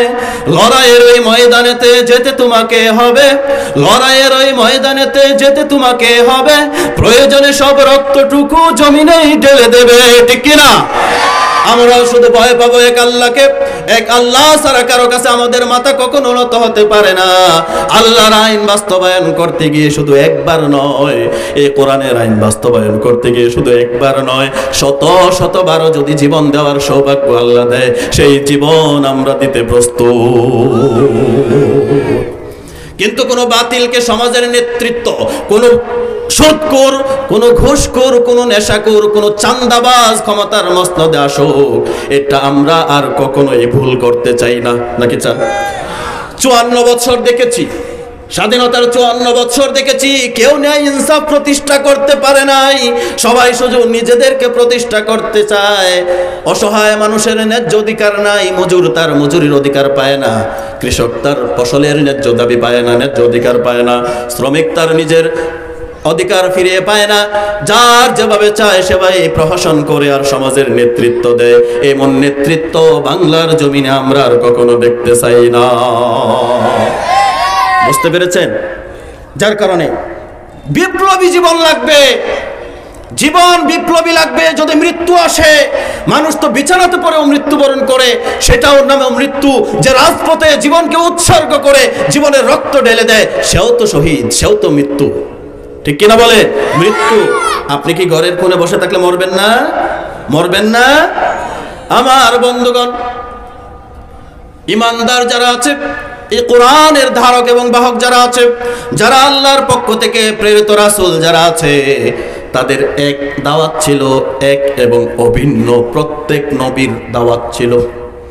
وَلَقَدْ أَرْسَلْنَا نُوحًا إِلَى قَوْمِهِ أَنْ اعْبُدُوا اللَّهَ وَلَقَدْ أَرْسَلْنَا نُوحًا إِلَى قَوْمِهِ। নূহ আলাইহিস সালাম তার কওমকে বললেন, আমার কওম, হে আমার জনপদ, ও আমার উম্মতের একমাত্র আল্লাহর ইবাদত করো।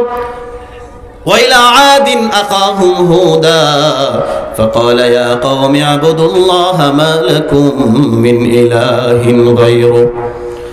আমি হুদকে পাঠালাম, আদকে পাঠালাম, সালেহ আলাইহিস সালামকে পাঠালাম, শুআয়ব আলাইহিস সালামকে পাঠালাম। সকলের দাওয়াত ছিল এক আল্লাহর আনুগত্য করো, এক আল্লাহর ইবাদত করো, অন্য কারো ইবাদত করবে না। সমাজের মানুষ রচিত যত আইন এবং মতবাদ আছে, সমস্ত আইন এবং মতবাদকে ধূলিসাৎ করে দিতে হবে। আমার বন্ধুগণ, আল্লাহ পাক রব্বুল আলামিনের রাসূলের ব্যাপারে যখন আবু জাহেল বলল কেউ শুনবে না, সে নিজেই কোরআন শুনতে গেছে। কথা এখানেই ছিলাম, মনে আছে আপনাদের? আবু জাহেল এখন চিন্তা করলো, না, মুহাম্মদের এই অবস্থা আর মেনে নেওয়া যায় না। মানুষকে যত বেশি নিষেধ করা হয়, মানুষ মুহাম্মদের কথা তত বেশি শুনতে যায়। কোরআনটারে মিলান, আগে সুবহানাল্লাহ পড়ে। তারা বাধা দেয়, মানুষকে ফেরাতে পারে না, তারা মানুষের উপর অত্যাচার করে। তারপরেও মানুষ নবী মুহাম্মদের কাছে যায়। আমার বন্ধু, বিগত 16টা বছর যেই দলের উপরে সবচেয়ে বেশি জুলুম আর নির্যাতন করা হয়েছে, মানুষের মনের ভিতরে একটা অচেনা ভয় ঢুকিয়ে দেওয়া হয়েছে রাজাকারের তকমা দিয়া, মৌলবাদের তকমা দিয়া, যেই দলটাকে জনগণ থেকে দূরে রেখেছে। এখন বাংলার জনগণ এই 5 মাস যখন সেই দলের মানুষগুলো মানুষের সাথে স্বাচ্ছন্দ্যে মিশতে শুরু করেছে, বাংলার জনগণ আবাল বৃদ্ধ বনিতা কুলি থেকে মজুর প্রত্যেকেই বুঝতে শুরু করেছে যাদের ব্যাপারে ভয় দেখানো হয়েছিল তাদের কাছেই বাংলাদেশ এবং বাংলাদেশের জনগণ নিরাপদ। মানুষকে একটা বুলি দিয়েছে, এই বুলি দিয়া মানুষদের কাছ থেকে এই দলটাকে দূরে সরায় রাখছে। মানুষের কাছে ঘেঁষতে দেয় নাই, মানুষের কাছে মিশতে দেয় নাই। আমার বন্ধু, এই দলটা যেই দাওয়াত দেয়, সেই দাওয়াত হচ্ছে আল্লাহ এবং আল্লাহর রাসূলের দাওয়াত, ঠিক কিনা? এখন দেখেন, আবু জাহেল নিজে গেল কোরআন শুনতে, নিজের মনের মানাতে পারে না, আহারে মুহাম্মদ তো কথাগুলো সত্যই বলে। এটা আবু জাহেল বলে যে কথা সত্য বলে, কিন্তু আবু জাহেল যদি মুহাম্মদের কথা মেনে নেয় তাহলে কিন্তু আবু জাহেলের ব্যবসা শেষ, তাহলে আবু জাহেলের ব্যবসা শেষ। যার কারণে আবু জাহেল মুহাম্মদকে ক্ষমতায় আসতে দেবে না। এক সময় সে হত্যার ষড়যন্ত্র করলো, নবী মুহাম্মদকে হত্যা করবে। এরকম ভাবে হযরতে মূসা আলাইহিস সালাম যখন ফেরাউন যখন সীমা লঙ্ঘন করে ফেললো, আল্লাহ পাক রব্বুল আলামিন তো বললেন ইযহাব ইলা ফিরআউনা ইন্নাহু তাগা। ও মূসা যাও যাও যাও, ফেরাউনকে যা শায়েস্তা করো, ফেরাউনের কাছে যাও, ফেরাউন সীমা লঙ্ঘন করছে। মূসা আলাইহিস সালাম ফেরাউন সীমা লঙ্ঘন করছে। আল্লাহ পাক রব্বুল আলামিন বললেন যাও, এখন আর মাদায়ানে থাকবা না। কারণ মূসা আলাইহিস সালাম মিশর থেকে দৌড় দিছিল কোথায়? অনেকে জানেন ঘটনা, মাদায়ানে দৌড় দিছিল। কারণ ফেরাউনের এক বাবুর্চি ছিল, বনি ইসরাইল বংশ আর কিপ্তি বংশ, দুই বংশের দুই লোকে ঝগড়াঝাটি করে। নবীদের মধ্যে সবচেয়ে রাগী, সবচেয়ে মেজাজি যে নবী ছিলেন, সেই নবী ছিল সাইয়েদিনা হযরতে মূসা আলাইহিস সালাম। আল্লাহু আকবার পড়ে। মূসা আলাইহিস সালামের পাগড়ি ভেদ করে যখন তিনি রাগান্বিত হতেন, মাথার পাগড়ি ভেদ করে মাথার চুলগুলো দাঁড়ায় যেত। এই মূসা নবী, আল্লাহ পাক রব্বুল আলামিন বললেন ও মূসা মাদায়ানে যাও। এর পূর্বে ফেরাউনের এক বাবুর্চিকে যখন কিপ্তি বংশ আর বনি ইসরাইল বংশ দুইজনে ঝগড়া লাগছে, দুইজনে ঝগড়া লাগার পরে বনি ইসরাইলের যিনি আছে তিনি মূসা আলাইহিস সালামের সাহায্য চাইলেন। তিনি তাকে ফিরাতে গিয়ে যে কোনোভাবে একটা থাপ্পড় মারছে। কি দিছে? একটা থাপ্পড় দিছে, জায়গায় শেষ। ফেরাউনের বাবুর্চি কি জায়গায় শেষ। মূসা আলাইহিস সালামকে, কারণ নবীরা যা কিছুই করে নিজের ইচ্ছায় করে নাকি ওহীর মাধ্যমে করে? ইন হুয়া ইল্লা ওয়াহয়ুন ইউহা, নবীরা যা কিছু বলে সব কিছু হচ্ছে আমার আল্লাহর পক্ষ থেকে ওহী। সুবহানাল্লাহ। মূসা আলাইহিস সালামকে আল্লাহ বললেন মূসা দৌড় দাও, সময় হইলে আবার ফিরায় আনবো। মূসা আলাইহিস সালাম দৌড় দিলেন, এক দৌড়ে মাদায়ান। শুআয়ব আলাইহিস সালাম হচ্ছে মূসা আলাইহিস সালামের শ্বশুর, সেখানে গেলেন, 8 বছর 10 বছর থাকলেন। শুআয়ব আলাইহিস সালামের কন্যাকে বিবাহ করলেন। আল্লাহ আবার বললেন ও মূসা এবার ফিরে যাও। ফিরে আসার সময় আল্লাহ পাক রব্বুল আলামিন বিল ওয়াদিল মুকাদ্দাসি তুয়া, যখন তুয়া উপত্যকার কাছে আসলো, আল্লাহ পাক রব্বুল আলামিন ডাক দিলেন মূসা এদিকে আসো। মূসা আলাইহিস সালাম উপরে উঠলেন, তুর পাহাড়ের কাছে গেলেন। পরিবারকে বললেন হয়তো আমি সেখানে গিয়ে কোনো পথের দিশা পাবো, পথ হারিয়ে ফেলেছি, হয়তো আমি সেখানে কোনো আলোর সন্ধান পাবো এবং পথের দিশা পাবো। এই পথ খোঁজার জন্য তিনি গেলেন। সেখানে যাওয়ার পরে আল্লাহ ডাক দিলেন ইন্নানি আনাল্লাহু লা ইলাহা ইল্লা আনা ফা'বুদনি ওয়া আকিমিস সালাতা লিযিকরি। আল্লাহু আকবার পড়ে আল্লাহ মুসাকে ডাক দিলেন ও মুসা নিশ্চয় আমি আল্লাহ, ইন্নানি আলাল্লাহ, নিশ্চয় আমি আল্লাহ, লা ইলাহা ইল্লা আনা ফা'বুদনি, একমাত্র আমি ছাড়া অন্য কোনো ইলাহ নাই, তাই আমার ইবাদত করো। ওয়া আকিমিস সালাতা লিযিকরি, এবং আমার স্মরণের জন্য, আমার নাম নেওয়ার জন্য নামাজ প্রতিষ্ঠা করে দাও। মূসা আলাইহিস সালামকে এবার আল্লাহ আবার বললেন ইযহাব ইলা ফিরাউনা ইন্নাহু তাগা। মূসা যাও, ফেরাউন সীমা লঙ্ঘন করছে। ফেরাউন কি মন সীমা লঙ্ঘন করছে? আনা রাব্বুকুমুল আলা, আমি সবচেয়ে বড় রব, আমি সবচেয়ে বড় খোদা। ফেরাউন নিজেকে আল্লাহ বলল। জনগণের সামনে নিজের ক্ষমতা দেখানোর জন্য নীরবে নিবৃত্তে যেত। জনগণকে সে বলতো আমি চাইলেই বৃষ্টি হবে, আমি চাইলেই বৃষ্টি থেমে যাবে, কিন্তু সে জানতো তার কোনো ক্ষমতা নাই। কিন্তু জনগণকে বোঝানোর জন্য নীরবে চলে যেত। নীরবে গিয়ে আল্লাহর কাছে ডাক দিয়ে বলতো আল্লাহ আমি জানি তুমি ছাড়া আর কোনো ক্ষমতা নাই, আমি বৃষ্টি দিতেও পারি না, বৃষ্টি থামাতেও পারি না, কিন্তু আমি যদি তাদের সামনেই ক্ষমতা দেখাতে না পারি আমার খোদাগিরি থাকবে না, তুমি আমার একটু রহম করো, আমার একটু দয়া করো। আল্লাহ তখন ফেরাউনরা দয়া করতেন। ফেরাউন বলতো বৃষ্টি হও, বৃষ্টি হয়ে যেত। এরকম ভাবে জনগণের সাথে সে বলতো আনা রাব্বুকুমুল আলা, আমি রব, শুধু রব নই সবচেয়ে বড় খোদা। কে বলছে? ফেরাউন বলছে আমি সবচেয়ে বড় খোদা। আমার বন্ধুগণ, ফেরাউন যখন এটা বলল, মুসা আলাইহিস সালাম দাওয়াত দিলেন আল্লাহর কাছে, আল্লাহর পক্ষ থেকে নিয়ে দাওয়াতি কাজে বের হয়ে গেলেন। দাওয়াতি বের হওয়ার পরে মুসা আলাইহিস সালাম বললেন, আল্লাহ আমার একজন সাহায্যকারী লাগবে। কি লাগবে? রব্বি ইশরাহ লি সাদরি ওয়া ইয়াসসির লি আমরি ওয়াহলুল উকদাতাম মিন লিসানি ইয়াফকাহু কওলি ওয়াজআল লি ওয়াজিরাম মিন আহলি। আমার পরিবারের মধ্য থেকে আমার দাওয়াতি কাজের সহযোগিতার জন্য একজন সহযোগী দাও। হারুন আখি উশদুদ বিহি আজরি। আল্লাহু আকবার পড়েন। মুসা আলাইহিস সালাম আল্লাহর কাছে দাবি জানালেন, আল্লাহ আমার পরিবারের পক্ষ থেকে একজনকে আমার সাহায্যকারী দেন। মুসা আলাইহিস সালাম পরবর্তীতে নিজের নাম ভাঙ্গায় বললেন, হারুন আখি, আমার ভাই হারুনকে আমার নবুয়তের স্থলাভিষিক্ত করেন, আমার দায়িত্বের একটা অংশ করেন, আমি যেন তাকে নিয়ে দাওয়াতি কাজ করতে পারি।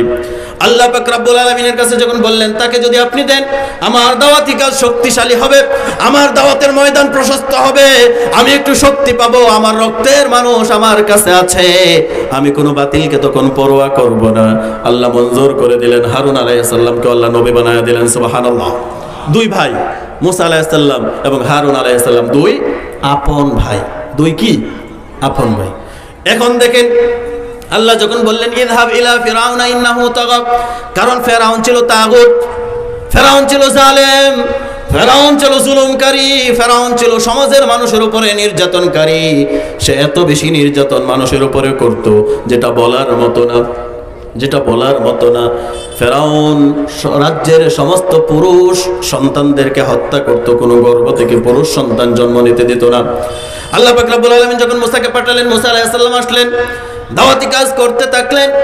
এক সময় ফেরাউন রাগান্বিত হয়ে, যেমন আবু জাহেল মুহাম্মদ সাল্লাল্লাহু আলাইহি সাল্লামের ব্যাপারে বলেছিল আমি মুহাম্মদকে মেরে ফেলবো, তখন আল্লাহর হুকুমে রাসূল সাল্লাল্লাহু আলাইহি সাল্লাম হিজরত করেছিলেন রাতের অন্ধকারে, ঠিক আছে না?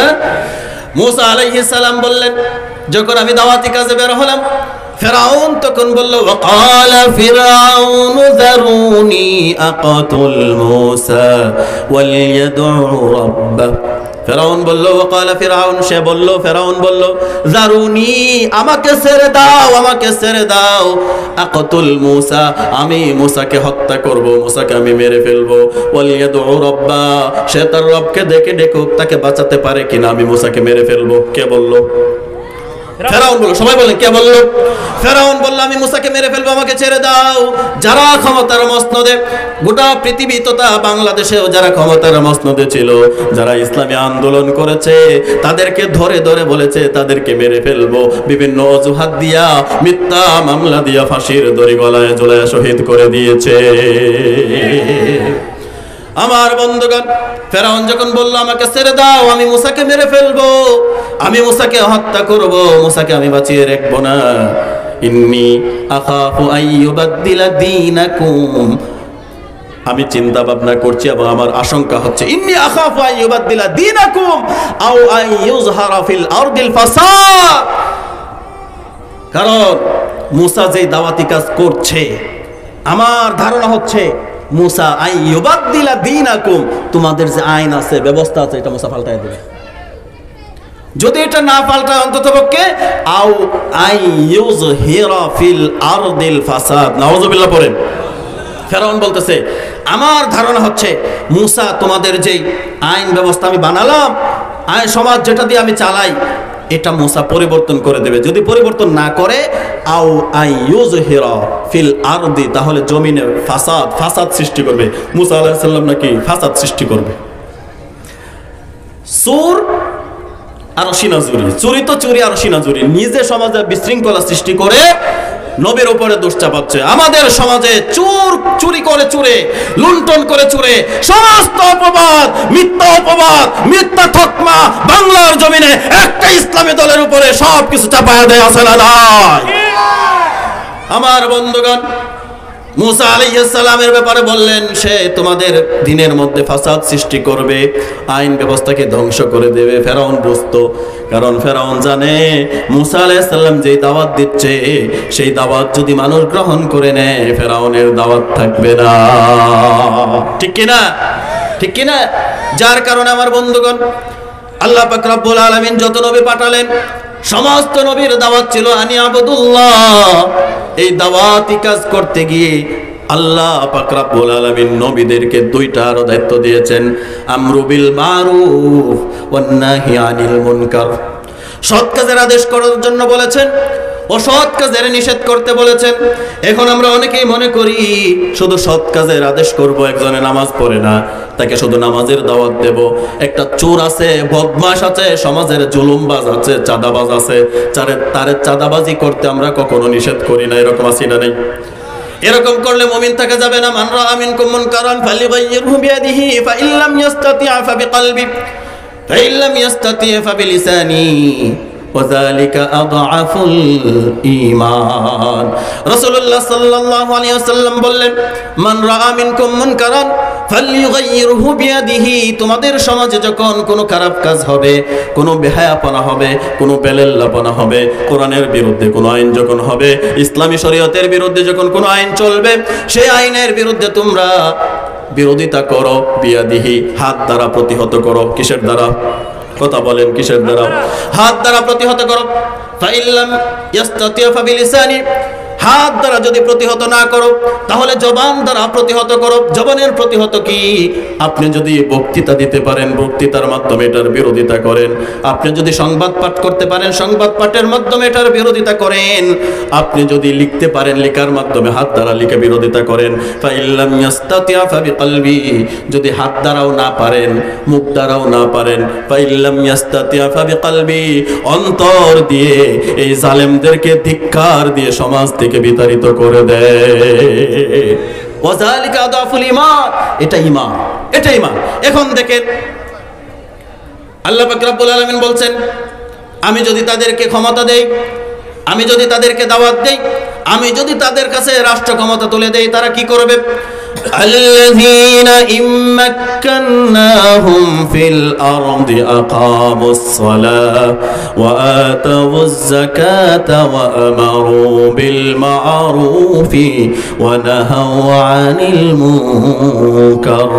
আল্লাহ পাক রব্বুল আলামিন বলেন, তারা এমন যাদেরকে আমি যদি সমাজে নিরাপত্তা দেই, সমাজে যদি আমি তাদের কাছে ক্ষমতা তুলে দেই, যারা আল্লাহর আইন দিয়ে রাষ্ট্র চালাবে, এই কোরআন দিয়ে যারা বিধান চালাবে, কোরআন দিয়ে যারা সংসদ পরিচালনা করবে, এই কোরআন দিয়ে যারা পৌরসভা চালাবে, যারা ইউনিয়ন পরিষদ চালাবে, যারা নিজের পরিবার, ব্যক্তি, রাষ্ট্র সবকিছু যারা এই কোরআন দিয়ে চালাবে, তারা যখন এই কোরআনের বিধান যখন প্রতিষ্ঠিত করবে, তখন তারা প্রথম যেই কাজটা করবে, ফিল আরদি আকামুস সালাত, সমাজে নামাজ প্রতিষ্ঠা করবে, কায়েম করবে, সমাজে রাষ্ট্রে নামাজ প্রতিষ্ঠা করবে। ওয়া আতাউয যাকাত, যাকাত প্রতিষ্ঠা করবে। যাকাতের ব্যাপারে গতকালকে কথা হয়েছে, আমি সেখানে যাব না। যাকাত প্রতিষ্ঠা করবে, কিন্তু প্রতিষ্ঠা করবে ওয়া আতাউয যাকাত ওয়া আমারু বিল মা'রুফ, সৎ কাজের আদেশ করবে, ওয়া নাহাউ আনিল মুনকার, এবং অসৎ কাজ থেকে নিষেধ করবে। আমার বন্ধু, যারা সৎ কাজের নিষেধ করে, অসৎ কাজ থেকে নিষেধ করে না, চুপ থাকে, এইগুলা হচ্ছে বোবা শয়তান। কি শয়তান? রাসূলুল্লাহ সাল্লাল্লাহু আলাইহি ওয়াসাল্লাম বলেছেন, যারা সত্য জানবে, সত্য জানার পরেও যারা চুপ থাকবে, যারা সত্য জানার পরেও নিজেকে ভালো মানুষ দাবি করে সমাজে চুপ করে বসে থাকবে, শুধু ভালো কথা বলবে, খারাপ যারা করবে তাদেরকে প্রতিহত করবে না, বাধা দেওয়ার চেষ্টা করবে না, এই লোকগুলা মুমিন নয়, মুমিন নয়, তারা হচ্ছে বোবা শয়তান, বোবা শয়তান। কারণ যত জালেম আছে, যত জুলুমবাজ আছে, যত জুলুম ক্ষমতাধারী আছে, তাদের সামনে সত্যের স্লোগান দেওয়া, সত্যের কথা প্রচার করা, হক প্রচার করা, সেটা হচ্ছে সবচেয়ে বড় জিহাদ।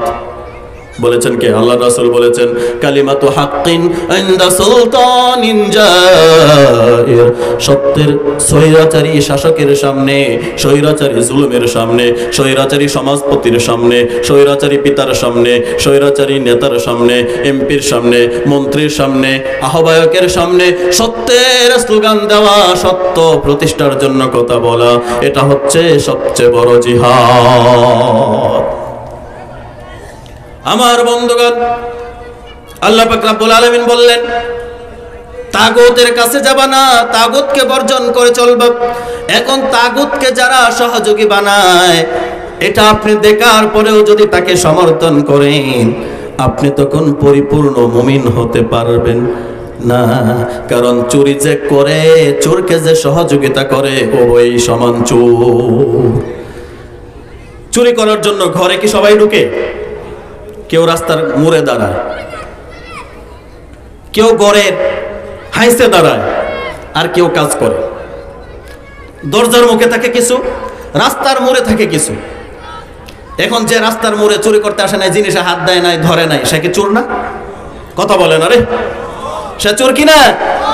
যার কারণে সমাজে যখন খারাপ কাজ হবে, যারা চাঁদাবাজ আছে, চাঁদাবাজের সামনে সিংহের মতো কথা বলা মুমিনের দায়িত্ব আছে না নাই? মুমিন তাদের ব্যাপারে সোচ্চার হবে, সাধারণ মানুষকে সচেতন করবে, এই লোকটা চাঁদাবাজ, এই দল চাঁদাবাজ, এই কমিটি চাঁদাবাজ, এই মসজিদ কমিটি দুর্নীতিবাজ, এই ঈদগাহ কমিটি দুর্নীতিবাজ, এটার ব্যাপারে মানুষকে সতর্ক করবে, এটি ইমানি দায়িত্ব। ও আমারু বিল মারুফ, সত্যের স্লোগান দেবে, ও নাহা আনিল মুনকার। সমাজে যদি কোনো খারাপ কাজ হয়, দলবদ্ধ হয়ে সমষ্টিগতভাবে মানুষকে খারাপ কাজ থেকে ফেরানোর চেষ্টা করতে হবে, এটা হচ্ছে ঈমান। এটা যদি না করে, মানুষের ঈমান পরিপূর্ণ হতে পারে না। একটা উদাহরণ দিলে বুঝবেন। অনেক সময় দিয়ে থাকি, মনে করেন আপনি সমুদ্রে চলছেন, জাহাজের মধ্যে করে। জাহাজের মধ্যে 2 তলা 3 তলা বিশিষ্ট জাহাজ আছে না নাই? আছে। বিরক্ত হচ্ছেন আপনারা? বিরক্ত হচ্ছেন না তো? তাহলে বুঝেন, জবাব দেবেন। জাহাজে আপনি চড়ছেন, পানি, সাগরে, সমুদ্রে আপনি জাহাজে উঠেছেন। জাহাজে ওঠার পরে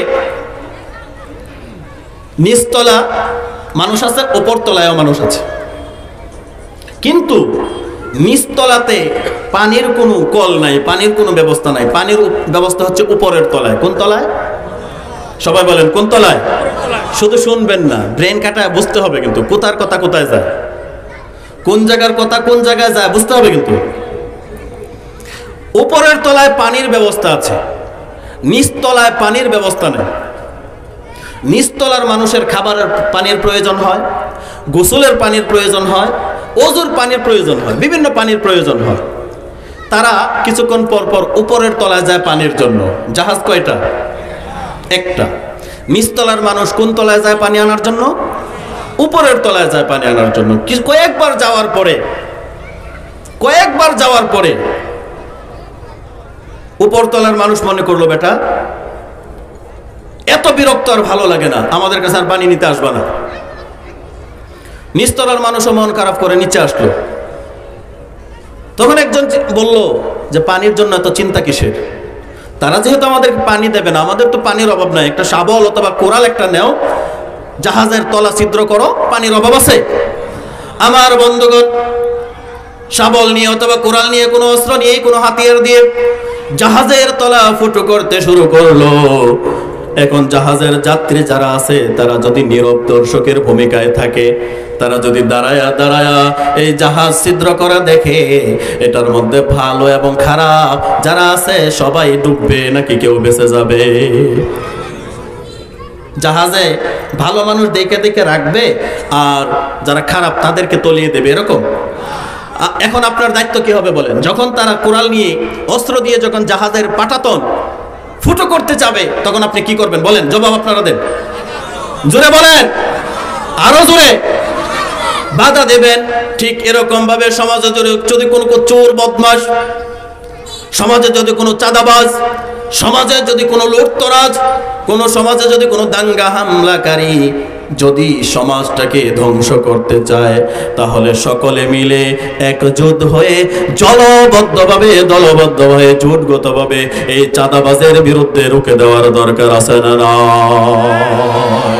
এই চাঁদাবাজ যদি চাঁদাবাজি করতে থাকে, এই চাঁদাবাজ যদি, এই জুলুমবাজ যদি জুলুম করতে থাকে, তার পা এত বড় হয়ে যাবে, সাহস বেড়ে যাবে, এক সময় দেখা যাবে সমাজের, রাষ্ট্রের, দেশের একজন মানুষের উপরেও জুলুম করা সে ছেড়ে দেবে না।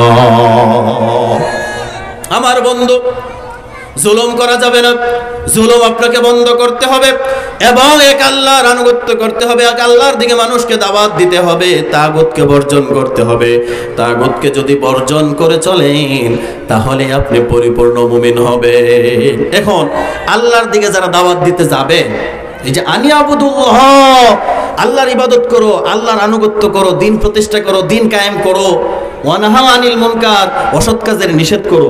এটা যখন আপনি করবেন, এই সমাজে যখন আপনি দাওয়াতি কাজ করবেন, তখন নবীদের উপরে যেরকম ভাবে বাধার বিপত্তি এসেছে, আপনি যদি সমাজে ভালো কাজ করেন, তখন আপনার বিরুদ্ধে অবস্থান নেবে সমাজের যারা কায়েমি স্বার্থ, সমাজে যারা দুর্নীতিবাজ আছে, তখন তারা আপনার বিরুদ্ধে অবস্থান নেবে। তখন কি করবে? অবস্থান নেবে সমাজের বিরুদ্ধে, আপনার বিরুদ্ধে অবস্থান নেবে। কারণ আপনি মানুষকে যেই দাওয়াত দিচ্ছেন, সেই দাওয়াত যদি মানুষ গ্রহণ করে নেয়, তাহলে তাদের চাঁদাবাজি মানুষ রুখে দেবে। মানুষের ঘুমন্ত বিবেককে জাগ্রত করে দেবে কোরআনের আহ্বান। মানুষ যখন ধারে ধারে, মানুষের ঘরে ঘরে, মানুষের কাছে কাছে, ব্যক্তি থেকে ব্যক্তি পর্যন্ত দাওয়াতি কাজ পৌঁছে দেওয়ার জন্য ছুটাছুটি করবে, মানুষের ঘুমন্ত বিবেক জাগ্রত হবে কিনা? হবে। তখন সবাই চাঁদাবাজের বিরুদ্ধে সোচ্চার হবে, জুলুমবাজের বিরুদ্ধে সোচ্চার হবে। তখনই তারা জুলুম করতে শুরু করবে। জুলুমটা কেমন হবে? সেই জুলুম শুনে আপনি ভয় পাবেন না, সেই জুলুমের কারণে আপনি ভয় পাবেন না। নবীরা যখন দাওয়াতি কাজ করেছে, সমাজের মানুষে ভালো বলেছে নাকি খারাপ করেছে, তারা এটার তোয়াক্কা করে নাই। কারণ তাদের প্রতিদানের আশা ছিল যার কাছে। সবাই চিৎকার দিয়া বলেন, তিনি কে? যার কারণে আল্লাহ রাসূল বললেন, ইন্না ইজমিল জাযাব মা ইজমিল বালা ওয়া ইন্নাল্লাহা ইযা আহাব্বা কওমা বাতালাহুম ফামান রাদিয়া লাহু ফালাহুর রিদা ওয়া মান সাখিতা ফালাহুস সুখত। আল্লাহ রাসূল সাল্লাল্লাহু আলাইহি ওয়াসাল্লাম বললেন, যার কষ্ট, যার পরীক্ষা যত বেশি, তার প্রতিদান, তার পুরস্কার, তার মর্যাদা আমি আল্লাহর কাছে তত বেশি। ওয়া ইন্নাল্লাহা ইযা আহাব্বা, আল্লাহ যখন যেই জাতি কওমা বাতালাহুম, আল্লাহ যেই জাতিকে, যেই কওমকে, যেই জনগোষ্ঠীকে সবচেয়ে বেশি ভালোবাসেন, তাকে আল্লাহ সবচেয়ে বেশি কষ্ট দেন। সুবহানাল্লাহ পড়ে। আপনার উপরে কষ্ট আসবে, আপনার হয়তোবা ঘরবাড়ি ছেড়ে দিতে হতে পারে, আপনার হয়তোবা পরিবার ছেড়ে দিতে হতে পারে। নিজের ঘর থাকার পরেও, বিল্ডিং বাড়ি থাকার পরেও দিনের পর দিন, মাসের পর মাস ঘরে থাকতে পারে নাই, জালেমরা ঘর ছাড়া করে রাখছে। এরকম আছে না? না, কথা বলেন না কেন? বন্ধুরা ঘরে থাকতে পারে নাই, ঘরে ঘুমাতে পারি নাই। মানুষের বাড়ির ছাদ, মসজিদের ছাদ, মানুষের বাড়ির ঘরের কোনায় মানুষের রান্নাঘর ছিল আমাদের ঠিকানা। আমরা ঘুমিয়েছি। ইসলামী আন্দোলন করার কারণে নিজের ঘরে থাকতে পারে নাই, নিজের বাড়ি ঘরগুলো বুলডোজার দিয়ে ঘুরিয়ে দিয়েছে। আল্লাহ পাক রব্বুল আলামিনের রাসূলের এই ভবিষ্যৎবাণী, আল্লাহ পাক রব্বুল আলামিনের এই পুরস্কারের কথা শুনে এই সমস্ত দুঃখ দুর্দশা এবং এই কোরআনের ভালোবাসার কারণে এই সমস্ত দুঃখ দুর্দশা হাসি মুখে গ্রহণ করে নিয়েছি। আল্লাহ বললেন, আল্লাহ রাসূল বললেন, ইন্নাল্লাহা ইযা আহাব্বা কওমা বাতালাহুম, এই দুঃখ দুর্দশা আসার পরে ফামান রাদিয়া লাহু ফালাহুর রিদা, এই দুঃখ কষ্ট আসার পরে যারা আল্লাহর প্রতি সন্তুষ্ট থাকে, আল্লাহও তাদের প্রতি সন্তুষ্ট। সুবহানাল্লাহ পড়ে। দেখেন, দুনিয়ার মানুষ, তামাম পরিবার যদি আপনার অসন্তুষ্ট হয়ে যায়, আপনার ভাই বোন যদি অসন্তুষ্ট হয়, আপনার গর্ভধারিণী মা আর আপনার পিতা যদি আপনার প্রতি সন্তুষ্ট থাকে, আপনি বলবেন ভাই বোনের ভালোবাসা পরে, আমার মা বাবা তো আমাকে ভালোবাসে, ঠিক কিনা? আল্লাহ রাসূল সাল্লাল্লাহু আলাইহি ওয়াসাল্লাম বললেন, তাদের উপরে দুঃখ দুর্দশা আসার পর ফামান রাদিয়া লাহু ফালাহুর রিদা, তারা আল্লাহর প্রতি যখন সন্তুষ্ট হয়ে যায়, আল্লাহও তাদের প্রতি সন্তুষ্ট হয়ে যায়। ওয়া মান সাখিতা ফালাহুস সুখত, আর যারা দুঃখ দুর্দশা, জেল জুলুম, পা হারানোর ভয়, চোখ হারানোর ভয়, ঘর হারানোর ভয়ে যারা দ্বীনি আন্দোলন থেকে, এই কোরআনের সংগ্রাম থেকে যারা বিরত থাকে, আল্লাহ পাক রব্বুল আলামিন তাদের প্রতি হয়ে যেন সন্তুষ্ট। নাউযুবিল্লাহ। কারণ সব সমস্যার সমাধান মহাগ্রন্থ। সমাধান চাও যদি জীবনে মরণে, খুঁজে নাও ফিরে যাও, চোখ রাখো কোরআনে। সমাধান চাও যদি জীবনে মরণে, খুঁজে নাও ফিরে যাও, চোখ রাখো কোরআনে। সমাধান তবেই পাবে সুখ শান্তির ঠিকানা, তবেই পাবে সুখ শান্তির ঠিকানা, যদি মেনে নাও তুমি মনে প্রাণে। সমাধান সমাধান চাও যদি জীবনে মরণে, ফিরে যাও খুঁজে নাও চোখ রাখো কোরআনে সমাধান। এত চির অম্লান চির মুক্তির ডাক, এ যে মহাবাণী খোদারি কালামে পাক। এটা কার কালাম? এত চির অম্লান চির মুক্তির ডাক, এ যে মহাবাণী খোদারি কালামে পাক। এই দুনিয়ায় আর সেই দুনিয়ায়, এই দুনিয়ায় আর সেই দুনিয়ায়, মুক্তি পাবে তুমি দুজাহানে সমাধান। সমাধান চাও যদি জীবনে মরণে, ফিরে যাও খুঁজে নাও চোখ রাখো কোরআনে। এ বাণী সকলের, এ বাণী সকলের নয় শুধু মুমিনের, এ বাণী সকলের নয় শুধু মুমিনের, যারাই চলবে মেনে ফল পাবে কোরআনে। ঠিক কি না?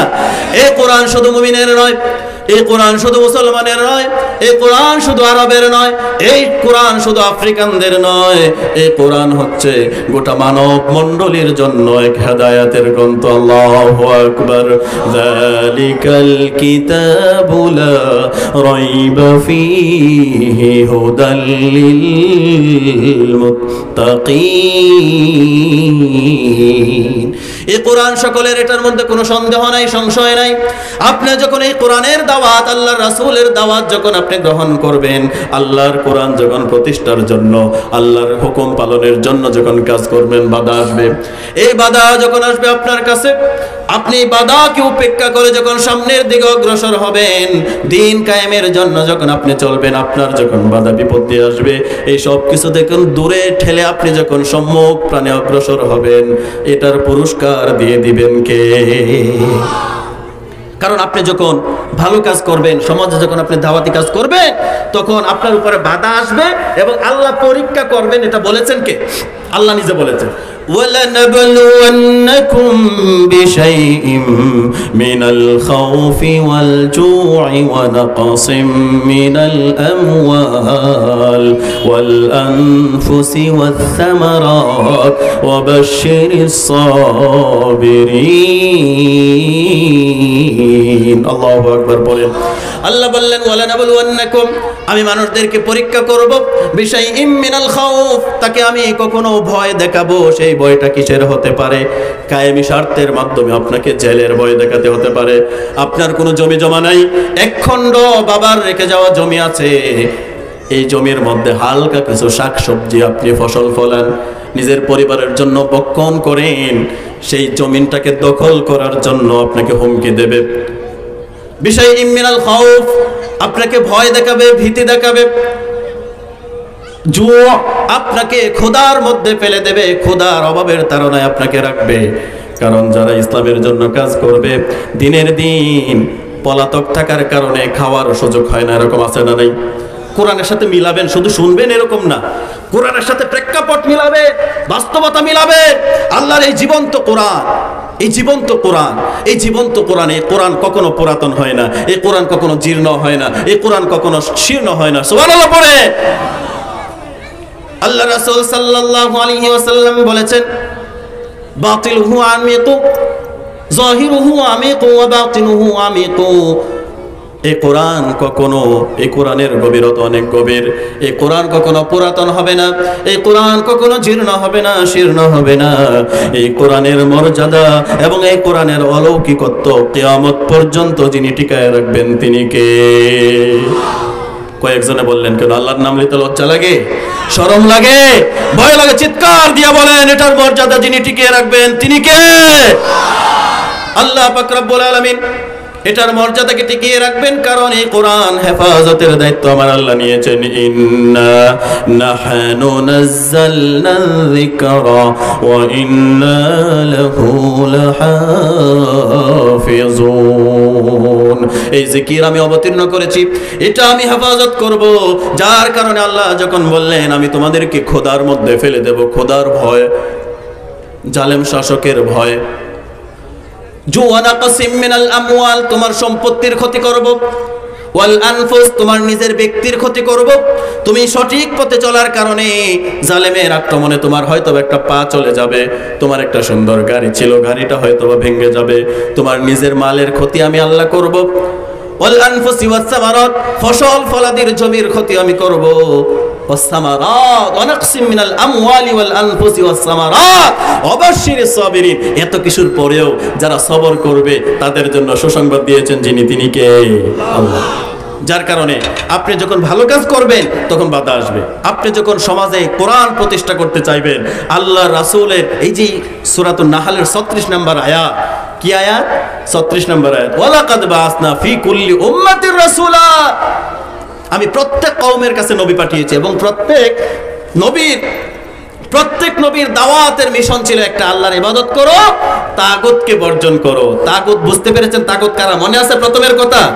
তাগুত নিজে আল্লাহর হুকুম পালন করে না যথাযথভাবে, যারা পালন করতে চায়, যারা পালন করার জন্য চেষ্টা করে তাদেরকে সুযোগ দেয় না, বাধার সৃষ্টি করে, তারাই হচ্ছে কি? তাগুত। তাহলে যারা এই কোরআনের আন্দোলনকে থামায় রাখতে চায়, দমিয়ে দিতে চায়, তারা তাগুত নাকি মুমিন? তারা কি? যারা এই কোরআনের মাহফিলে বাধার সৃষ্টি করে তারা তাগুত না মুমিন? তাগুত। তাগুত মানুষদেরকে আলোর দিকে নিয়ে আসে নাকি আলো থেকে বের করে অন্ধকারে নিয়ে যায়? বলেন। অন্ধকারে নিয়ে যায়। আর আল্লাহকে যারা অভিভাবক মেনেছে তাদেরকে আল্লাহ পাক রব্বুল আলামিন অন্ধকার থেকে কোন দিকে নিয়ে যান? আলোর দিকে নিয়ে যান। যার কারণে তাগুতকে বর্জন করতে হবে, তাগুতকে বর্জন করতে হবে। তাগুতের অনুসরণ করা যাবে না, তাগুতের কোন রকমের অনুসরণ করা যাবে না। জীবন তো একটাই, জীবন একটা। জীবন যদি চলে যায়, আল্লাহর কাছে যদি পুরস্কার পাই, আর কোনো অভাব আছে? আর কোনো অভাব আছে? আপনারা জেনে খুশি হবেন,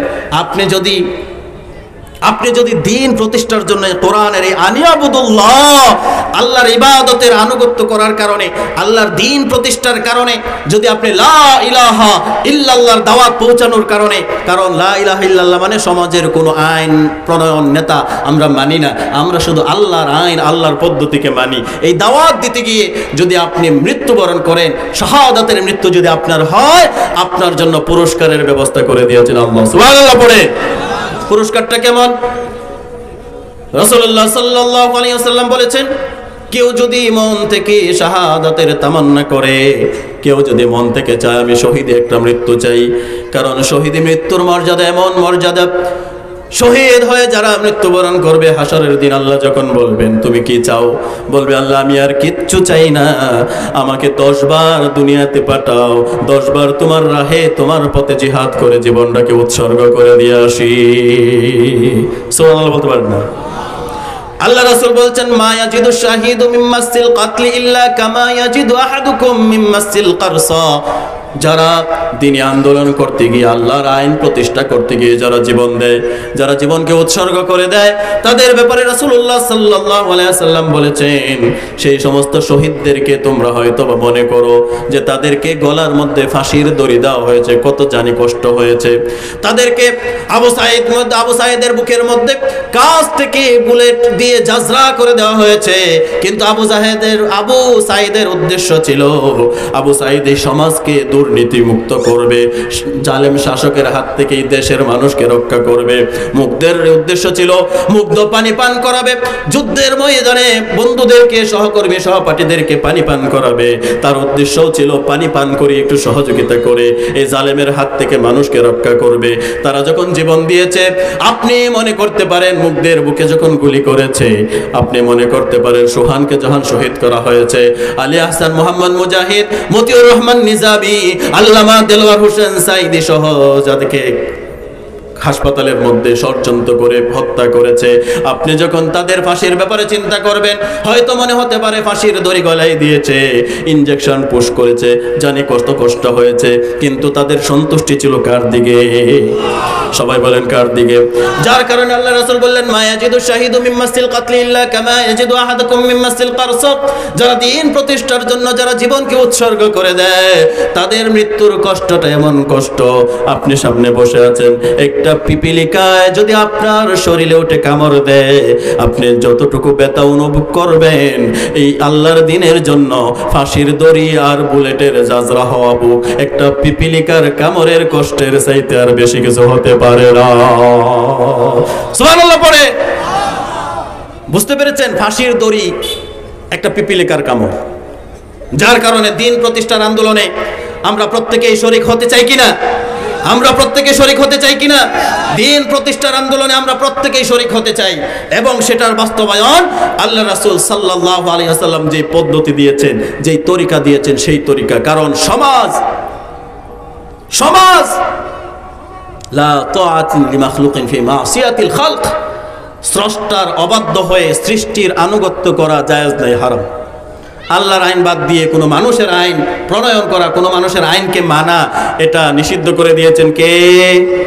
সবাই বলেন কে? সবাই। আল্লাহ পাক রব্বুল আলামিন নিষিদ্ধ করেছেন। যার কারণে আমি যে সূরাটা আপনাদের সামনে তেলাওয়াত করেছি, সূরার নামটা মনে আছে? বলেন তো সূরার নাম কি বলেছিলাম? সবাই জোরে বলেন। সূরাতুন নাহল। সূরাতে আয়াত সংখ্যা কয়টা? 128। মাশাআল্লাহ, প্রজ্ঞা সম্পন্ন শ্রোতা, আলহামদুলিল্লাহ। এরকম মনোযোগী শ্রোতা থাকলে ভালো লাগে কথা বললে। আয়াত সংখ্যা 128। রুকু কয়টা মনে আছে? 16টা। মাশাআল্লাহ চাচা। এরপরে এটা কোরআনের সূরার ধারাবাহিকতায় কত নাম্বার সূরা? 16 নাম্বার সূরা। এই সূরা কোথায় নাজিল হয়েছে? মক্কায় নাকি মদিনায়? মক্কায় অবতীর্ণ হয়েছে। এই সূরার 36 নম্বর আয়াত আমি আপনাদের সামনে তেলাওয়াত করেছি। এটার মধ্যে আল্লাহ বোঝাতে চেয়েছেন, ওয়ালাকাদ বাসনা ফি কুল্লি উম্মাতির রাসূলা আন ইয়াবুদুল্লাহ ওয়াজতানিবুত তাগুত। আমি এমন কোন কওম নাই, এমন কোন জনপদ নাই যেখানে আমি নবী রাসূল পাঠাই নাই। সকল জায়গায় নবী রাসূল পাঠিয়েছি। সকলের দাওয়াত ছিল একটা। সকলের দাওয়াত কয়টা ছিল? একটা। কোন দাওয়াত? আন ইয়াবুদুল্লাহ, মানে হচ্ছে লা ইলাহা ইল্লাল্লাহ। মানে কি ছিল? লা ইলাহা ইল্লাল্লাহ। যার কারণে আমাদের সমাজগুলোকে যদি পরিবর্তন করতে হয়, তাহলে এই কোরআন ছাড়া কোনো উপায় নেই। আছে উপায়? আমি আপনাদের সামনে যে হাদিসটা অনুবাদ করেছিলাম, আল্লাহ রাসূল বলেছেন, মান ক্বালা বিহি সাদাকা। এখানে বসে যে কথাগুলো বলেছি, আমার বানানো কোনো কথা বলেছি নাকি কোরআন থেকে বলেছি? সবাই বলেন, কোরআন থেকে বলেছি। যার কারণে আল্লাহ রাসূল বলেছেন, মান ক্বালা বিহি সাদাকা। যে কোরআন থেকে কথা বলে সে সত্য কথা বলে। ওয়া মান আমিলা বিহি উজিরা। এখান থেকে যদি একটা কথাও শুনে আপনার মনে গেঁথে থাকে, আমল যদি করেন, আপনি আর প্রতিদান পাবেন। বলেছেন কি আল্লাহর রাসূল? সুবহানাল্লাহ বলেন। ওয়া মান আমিলা বিহি উজিরা ওয়া মান হাকামা বিহি আদালা। যারা এটার মাধ্যমে বিচার মীমাংসা করে, বিবাদমান দুই পক্ষের সংঘর্ষের মধ্যে যারা কোরআন দিয়ে ফয়সালা করে, কোরআন দিয়ে যারা সংসদ চালায়, কোরআন দিয়ে যারা দেশ পরিচালনা করে, পার্লামেন্ট যারা চালায়, তাদের বিচার সব সময় হয় স্বচ্ছ এবং স্বচ্ছ এবং হক। ওমান দাআ ইলাইহি, যারা এই কোরআন দিয়ে আহ্বান করে, হুদিয়া ইলা সিরাতিম মুস্তাকিম, তারা এক সহজ সরল একটা হেদায়েতের পথের দিকে তারা আহ্বান করে। সুবহানাল্লাহ, সুবহানাল্লাহ। এই কোরআন থেকে আজকে আমরা অনেক দূরে। ওক্তে ফুরসত হায় কাহা কাম আবি বাহি হে। আমাদের অনেক কাজ এখনো বাকি, কিন্তু আমরা ঘুমাচ্ছি। তোমরা কেমন করে ঘুমাও? এখনো তোমাদের অনেক কাজ বাকি। নূরে তাওহীদ কা ইতমাম, তাওহীদের নূর গোটা পৃথিবীতে তোমাকে প্রজ্বলিত করতে হবে। কাম আবি বাকি হে, কিন্তু এটা তুমি করতে পারতেছো না কেন? ঘুমিয়ে আছো। কোরআন প্রতিষ্ঠা করতে হবে, এটা তোমার মধ্যেই নাই। ইসলামী আন্দোলন করতে হবে, সেটা তোমার মধ্যেই নাই। ইসলামী আন্দোলন করা তো নামাজ রোজা যেরকম ভাবে ফরজ, এই দিন প্রতিষ্ঠার আন্দোলন করে কোরআনকে রাষ্ট্রীয় মর্যাদায় পৌঁছে দেওয়া এমন ভাবে ফরজ। আমার সম্মানিত বন্ধুগণ, আপনারা হয়তো অল্প কিছুক্ষণের মধ্যেই যার জন্য আজকে অপেক্ষার প্রহর গুনছেন, সম্মানিত ভাই হযরত মাওলানা কবির বিন সামাদ অত্যন্ত সুন্দর আলোচনা আপনাদেরকে উপহার দেবে, এবং সঙ্গীতের তালে তালে ছন্দে ছন্দে আপনাদেরকে আলোচনা করে মনোমুগ্ধ মনটাকে আপনাদেরকে রাঙিয়ে দেবে। যার কারণে আমি আমার আলোচনা শেষ করব।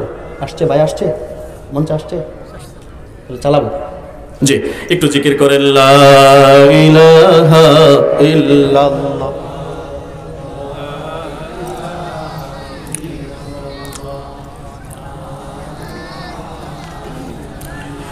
লা ইলাহা ইল্লাল্লাহু মুহাম্মাদুর রাসূলুল্লাহ সাল্লাল্লাহু আলাইহি ওয়াসাল্লাম। আমার বন্ধুগণ, বলতেছিলাম যে আল্লাহর আইন বাস্তবায়নের জন্য, আল্লাহর বিধানকে প্রতিষ্ঠা করার জন্য নবী আলাইহিস সালামগণ জীবনকে উৎসর্গ করেছেন। দুইজন নবী ছাড়া আর কেউ এমন নাই যে বিপদের সম্মুখীন হন নাই। তাদের দাওয়াত ছিল একটাই, আল্লাহর আনুগত্য করো। আপনি যদি আল্লাহর আনুগত্যের দাওয়াত সমাজে দেন, মানুষকে যদি আপনি হকটা বোঝাতে পারেন, মানুষ বুঝবে। আমার বন্ধুগণ, একটা কথা বলবো, কথাটা হচ্ছে, আপনি মনে করেন সমাজে যখন ভালো মানুষ আছে, খারাপ মানুষ আছে, এই সমস্ত মানুষের সমন্বয় হচ্ছে সমাজ। যারা খারাপের উপরে থাকে তাদেরকে যখন আপনি ভালোটা বোঝাবেন, সে যদি বুঝে সেটা তার জন্য ভালো, আর যদি না বুঝে তার জন্য খারাপ। কারণ আল্লাহ পাক রব্বুল আলামিন এই কোরআন মানুষদেরকে দিয়েছেন একটা উদ্দেশ্য নিয়ে। সেই উদ্দেশ্যটা হচ্ছে লিতুখরিজান নাসা মিনাজ যুলুমাতি ইলান নূর। এই কোরআন এমন কোরআন, এই কোরআনের মাধ্যমে মানুষদেরকে অন্ধকার থেকে আলোর দিকে নিয়ে আসবে। কিন্তু বর্তমানে আমাদের দেশের, আমাদের বর্তমান পৃথিবীর যে অবস্থা, যেখানে মুসলমান সেখানেই মুসলমানের উপরে অত্যাচার আছে না নাই? কথা বলেন, আছে না নাই? যেখানে মুসলমান, ফিলিস্তিনের মুসলমান মার খাচ্ছে, আফগানিস্তানের মুসলমানেরা মার খাচ্ছে, মায়ানমারে মুসলমানেরা মার খাচ্ছে, আলজেরিয়া, বুলগেরিয়া, আজারবাইজান সহ যেখানে যেই জনপদে মুসলমান আছে, সমস্ত জনপদের উপরে মুসলমানদেরকে কোণঠাসা করে রাখা হয়েছে। আমাদের পার্শ্ববর্তী ভ্রাতৃপ্রতিম দেশ আমরা যাদেরকে মনে করি, যদিও ইন্ডিয়া কখনো আমাদের জন্য ভ্রাতৃপ্রতিম দেশ ছিল না, আমাদের বন্ধু রাষ্ট্র কখনো ছিল না। এই পৃথিবীতে বাংলাদেশের জন্য, বাংলা ভূমির জন্য যদি কোনো শত্রু থেকে থাকে, একমাত্র এবং কেবলমাত্র শত্রুর নাম হচ্ছে ইন্ডিয়া। ইন্ডিয়ার মতো শত্রু এই পৃথিবীতে বাংলাদেশের জন্য আর কেউ নাই। যার কারণে সম্মানিত বন্ধুগণ আমার, যেখানে মুসলমান আছে সেখানেই মার খাচ্ছে। এটা মুসলমানেরা কেন মার খাচ্ছে? মুসলমানদের যে হারানো গৌরব ছিল, মুসলমানদের মাথার উপরে ছিল রাজমুকুট, সেই রাজমুকুট নামায়া মুসলমানেরা শুধু তাসবিহ দানার মধ্যে জান্নাত খুঁজতে শুরু করেছে। আর বাতিলেরা ইন্দুরের মতো মুসলমানদের ঘাড়ের উপরে লাফালাফি শুরু করে দিয়েছে। আমার বন্ধুগণ, সম্মানিত ভাইয়েরা, আমরা প্রত্যেকেই চাই এই দিন বিজয়ী হোক, চাই কি না? আমরা প্রত্যেকেই চাই এই দিন বিজয়ী হোক। দুই হাত তুলে আল্লাহকে দেখান। প্রত্যেকে আমরা চাই এই দিন আল্লাহ পাক রব্বুল আলামিন বাংলার জমিনে এই কোরআনকে প্রতিষ্ঠিত করে দেন। সকলে বলি নারায়ে তাকবীর, নারায়ে তাকবীর। আল্লাহ পাক রব্বুল আলামিন কবুল করুন। হাযা মা ইনদি ওয়াল ইলমু ইনদাল্লাহ আলাইহি তাওয়াক্কালতু ওয়া ইলাইহি উনীব। আসসালামু আলাইকুম ওয়া রাহমাতুল্লাহি ওয়া বারাকাতুহু। ভাই শাইখ